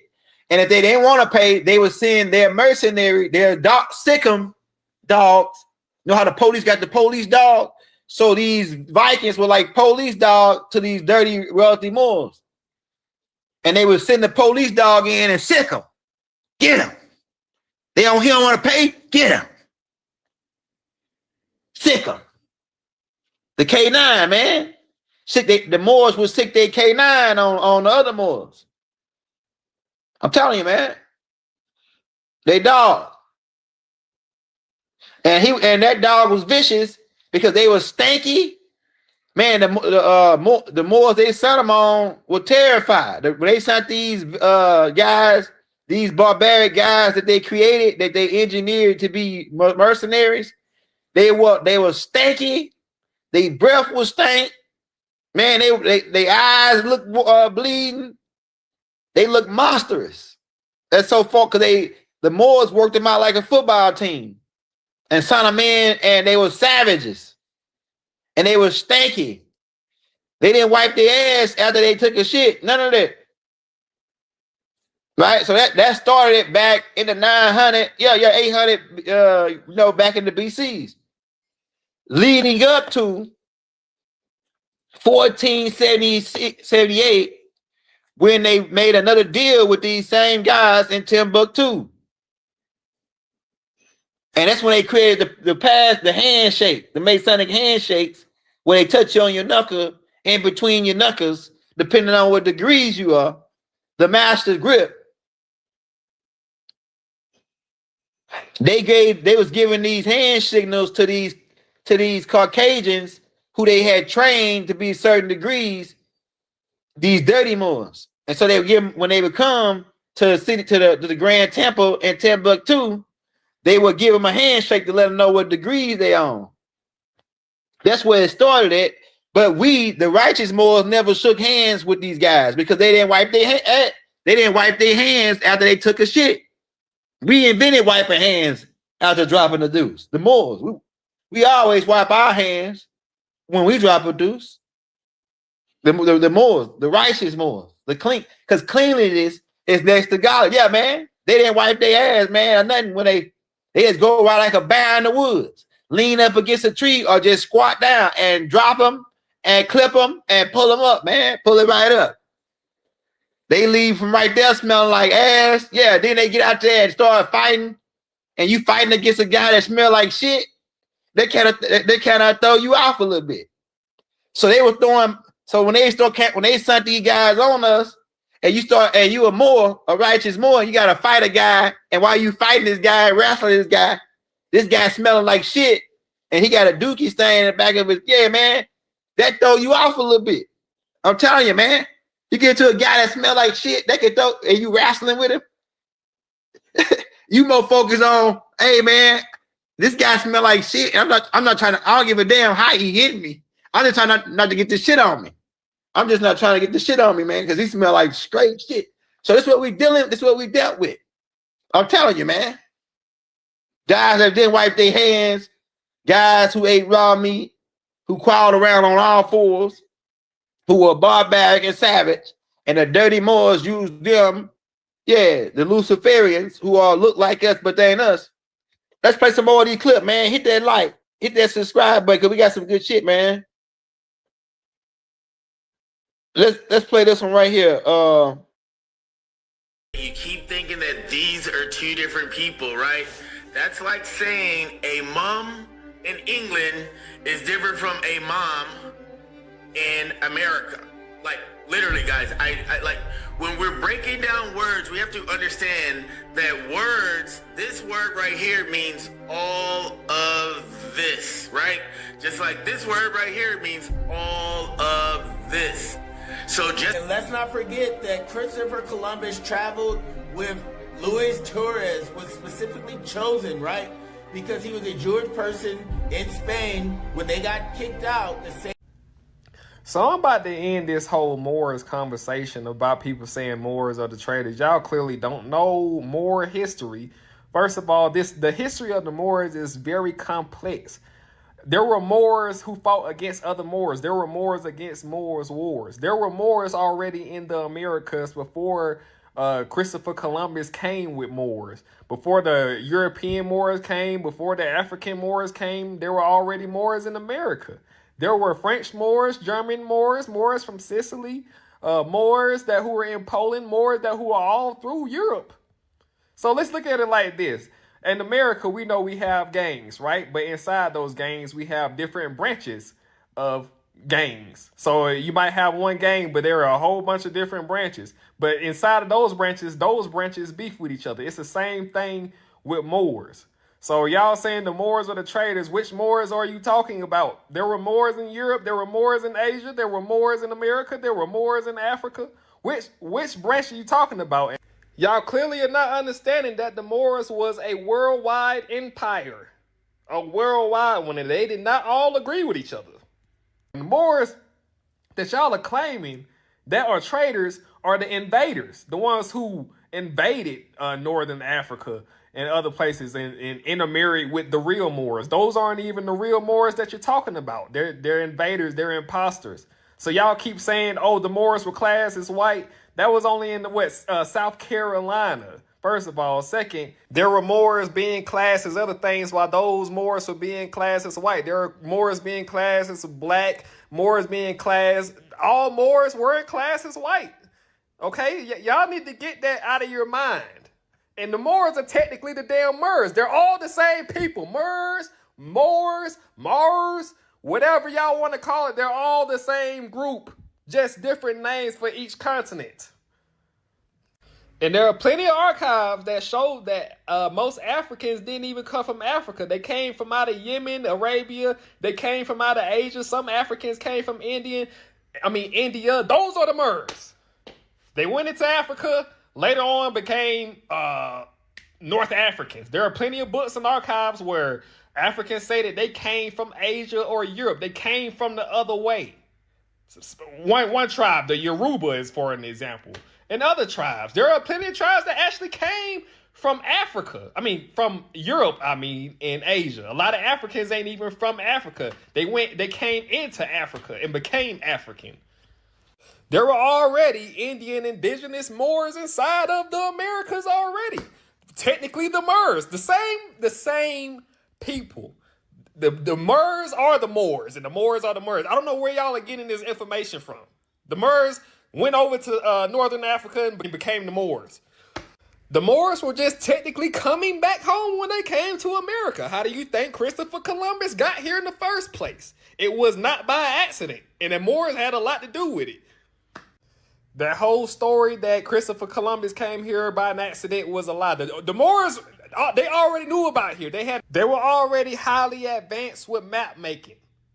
They knew about the Americas already. Why do you think Christopher Columbus had Moors come with him on the ship? And he used a Moor for a translator. And the translator, he spoke, I think, 3 or 4 different languages, but he spoke Hebrew. And when he spoke to the Indians, they spoke a form of Hebrew. They already knew about America already. Christopher Columbus was just getting kicked out. He was a Jew too. He was getting kicked out with the Moors who converted over to being a Jew or Christianity or whatever you want to call it. He was getting kicked out too. They didn't want him inside of Europe also. I already showed when Peter Martyr spoke about when the Spanish crown got here, they started to see these group of black people and they're like, who are these people? They must be Ethiopian pirates whose ship had crashed here. They don't even know where these black people even came from. Who do we know as pirates? The Moors. They ruled the sea. And the Ethiopia that you're thinking about isn't the same as it was today back then. Back then, Ethiopia was way bigger. So when they mention Ethiopians, they're talking about Moors also. A lot of this Moor situation that y'all talking about, y'all not making sense. Like I said, there were already Moors inside of America before Christopher Columbus came with Moors from Europe and Africa on his ships. So which Moors are you talking about? Because there were Moors who were indigenous to the Americas. There were Moors who were indigenous to Europe. Moor was a very diverse word. They use Moor for basically anyone black. But if we're talking about the Moors that we're talking about right now, y'all need to know the actual history of the Moors. There were Moor against Moor wars. So how can all Moors be traitors when there were Moors fighting against each other? That doesn't even make sense. They didn't all even agree with the same shit. So I'm going to make a video later over this because y'all clearly don't know Moor history. Hey, and shout out to Duke, because I got that. I saw a tape that Duke put out. I watch all the Duke Tears shit, especially the recent stuff that he put out. When I'm driving in the truck, I just turn one of his tapes on and listen to it. And he got so many receipts. So that was a receipt that I found on a Duke page. And he said that he said the brother name was Drake, the Chosen One, on Instagram and Facebook, right? He's on Facebook, right? And it came off another dude page named Boy L, I think is his name. But I got to but I wanted to play that clip in reference to this tape that I was putting out, and I thought it was be a good receipt. So yeah, shout out to Duke. He's the one that I saw that clip on. Now here's another one. If you don't want to call yourself a Moor, that's your right. But don't erase one bloodline to validate another. You doing the colonizer's job for him. This ignorant reduction of saying Moors are the African invaders and Moors are our true name is an epistemological fraud. They got us fighting over vowels. It's cognitive war. This ain't just a phonetic debate. It's epistemicide, a fragmentation of sacred function. You see, the colonizer erased memory by fracturing language. Now we trap ourselves in orthographic tribalism, sound over meaning, letters over law, ego over legacy. We are the so-called Indian tribes. We are the Washita. We are the Yamasee. We are the Muurs. Indian was the fictional jurisdiction created to manage stolen land and international law. But you got folks gatekeeping bloodlines, acting like defending the Moor requires denying the Moor, or vice versa. Moor was never a race, and Moor is not a rival tribe. It's a phonetic reach back, a memory echo. Mu, Meru, Marin, the same civilizational function. Yeah. Just because we've proven the name Moor was relabeled Indian on stolen census records, don't mean the two are rivals. That's another colonial spell. Manufactured polarity. See, only the ignorant, uneducated arguing Moor versus Moor, like that's the whole story. When in truth, both were names assigned to the same priesthood lineage. Baltimore wasn't named after no Irish baron. It's Moorland, Moorland, Moorica. The old tongue is still breathing through your street names, but you too colonized the hip. People keep asking why Baltimore look like this now. Why the drugs? Why the decay? Why the abandonment? Same question they ask about Detroit, because this was a Moorish stronghold. When you dismantle a sovereign people, you don't just steal land. You collapse infrastructure, poison economies, and rebrand survival as crime. This was always Baltimore, Moor's land. We walking through Muir land. This epistemological arrogance, that's the real psyop. A lazy spirituality that refuses to read, refuses to reconcile, refuses to remember. Our story is shattered across pyramids, parchments, ruins, and resonances scattered through every tribe. And now we argue over Moor versus Moor like it's a team. They've reduced the civilizational continuum into a childish duel, Moor versus Moor, while silencing the full lexicon. So let me get this straight. You say, I'm not no Moor, I'm a Moor, those not my brothers, they Africans? And yet you think we was just running through the forest, half-naked, lawless, no nation, no stupid. Expand your etymology.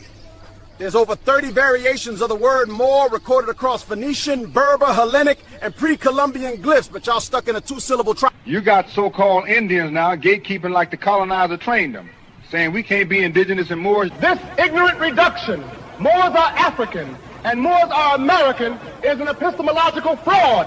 See, our people have been fractured by ego, not by fact.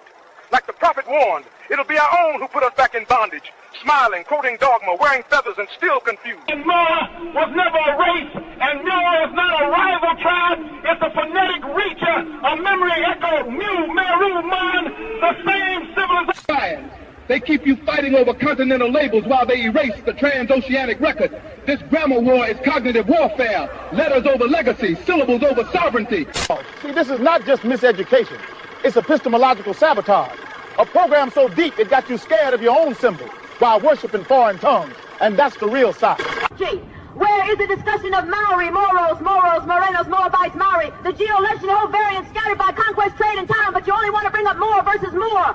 Is an epistemological fraud. Where is the discussion of Maori, Maros, Moros, Morenos, Moabites, Maori. This ignorant reduction of saying Moors are American and Moors are just African invaders is an epistemological fraud.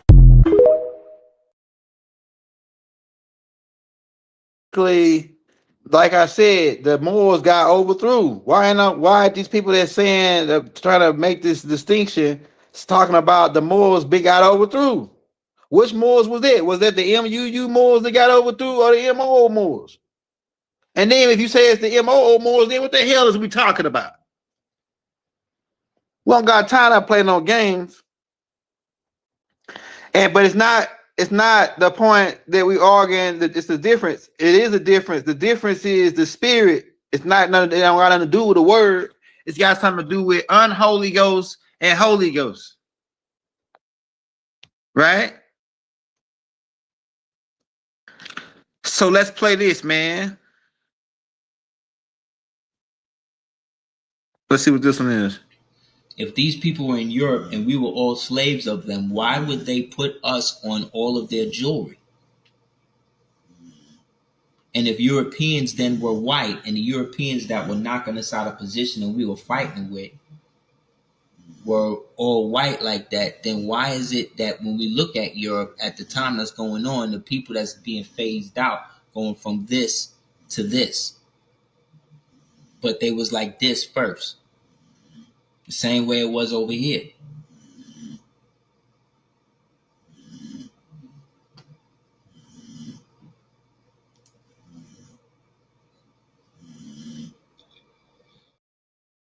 Do you understand that most of the shit that Noble John Lee and CMB did back then, they did with no paperwork? No paperwork. That CMB only filed shit in the Library of Congress and was able to do all this to the point where in 1928, when they received the mandate for North, Central, South America, do you realize what that did to Noble Drew Ali? That turned him into an emperor. He became emperor of the Americas, people. You don't give somebody jurisdiction over an entire hemisphere and now look at them as an emperor. I'm sorry. What do you think Selassie was doing? This is why he was head of the American side of the organization.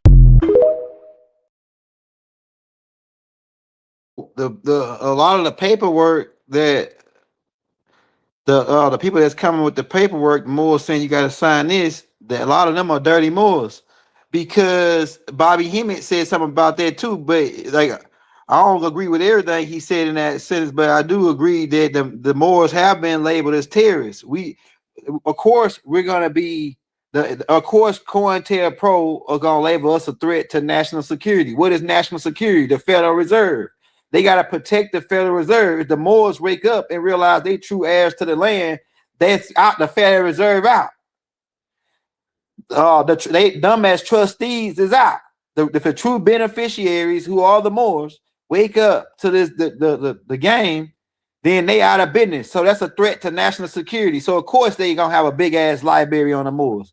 Of course they gonna rock our crowns in their temples and in their parades like they know about the mounds, but they're a whole bunch of clowns. And they gotta protect the North Gate, which is a cosmological Freemasonic ritual and code to keep the Moors, the true heirs, asleep while they party and have freak offs at the White House and on yachts off our dime and with our children. Because as they trying to tell us about the UFO shit, we already know all that shit. Go to the playlist I got called Different UFOs. Go to a playlist I got called Galactic Family Life. It's 700 tapes in there. All the shit they about to tell you about Malachi and Elijah Muhammad and others have already talked about it 10, 15 times over, wrote books about it, etc. What you think the mother plane is? Elijah Muhammad put that out in the 40s, and their government arrested them for it and questioned them about it. So it's like that, man. Tell us about the Epstein files. Tell us about they gonna arrest Diddy and R. Kelly. But what about the people that's in the Epstein files? Why ain't none of them people being arrested? So this Moor versus Moors is a divide and conquer strategy to make you think that they're two different clans and they both origin from the same tree. It's just that we suffer from the Judas effect. Because remember what Birdman said, right? For the right amount of money, it'll be your own people on you. Judas was Jesus' own people. Judas was from the tribe of Judah, a Yahudi. So so for 11 pieces of silver, he put a play on his own people. So that's what is happening to us. We're dealing with people, and then a lot of them people, like I say, they look like us, but they ain't us. They really reptilians and look human. That's why they can eat children, and they don't feel nothing about it. That's why they can kidnap, do all this shit to children, because they're not human. They look human, but they're reptilians. They don't feel this. You are part of the food chain to them.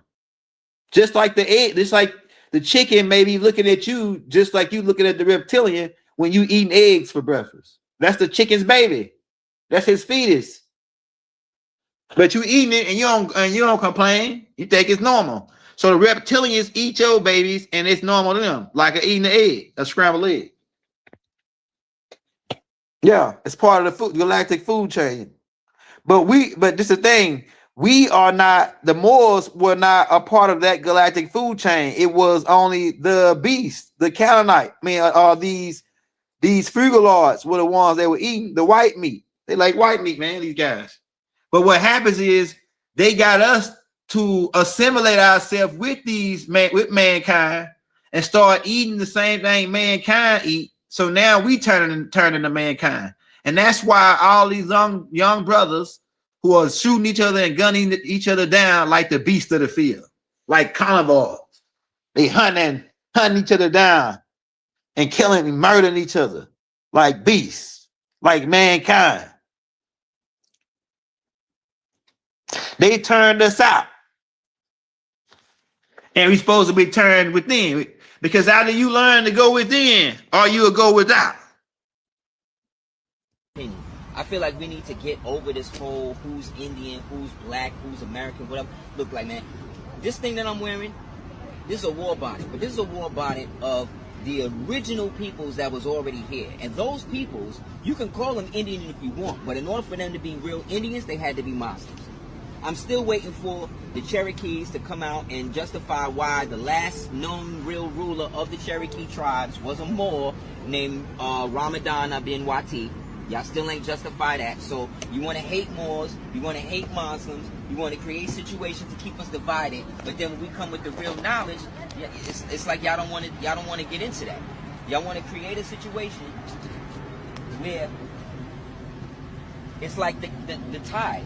The ebb and flow of the tide is coming in and it's going out, which means that the tide that's coming in is not hating on the one that's going out, because each one has its own place and each one has its own position. You see, the traitors are everywhere. Look at number 96. Certain black Indian nations acted as police for freshly established European colonies. These black Indian police protected European settlements from other black Indians who did not want Europeans settling on their lands. Shit, it sounds like the Moors were helping. So listen to that last tape I just played. Keep in mind the word Indian is a misnomer for Moors. Whether you want to MUU or how you want to say it, right? So the black Moors, if they're saying the black Moors, right? And we ain't black neither, right?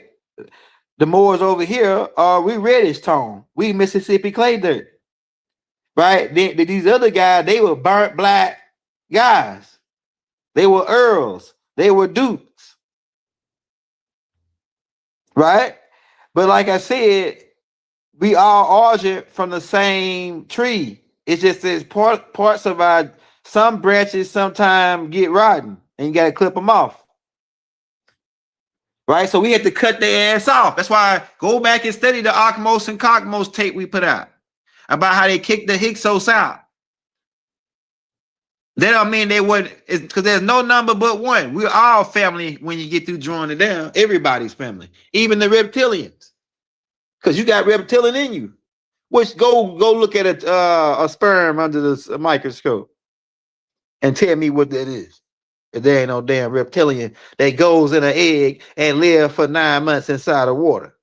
If you ain't the Nomos and the Nagas, the kings, the salt of the earth, the cream of the crop, the get down of the get down, the people who create all the new shit.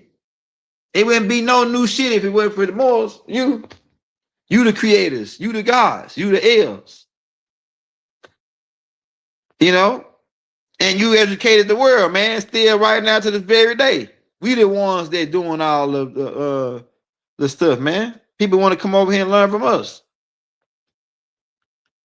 So don't when people say, oh, the Moors don't order from America, they order from West Africa, and they going along with the narrative that were created after 1492, automatic know that they don't know nothing. And you ain't got to even worry about wasting your time arguing with them. Unless you see that they are righteous more than just confused. Because we went around and set ups everywhere and got booty with everybody. So the Moors numbered the stars.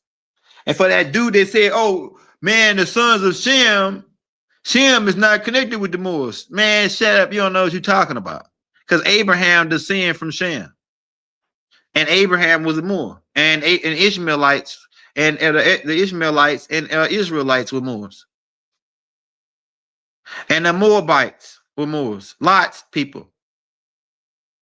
So you got different types of Moors from different families. But we all come from the same root. Like I say, some people branched out, start doing their own shit.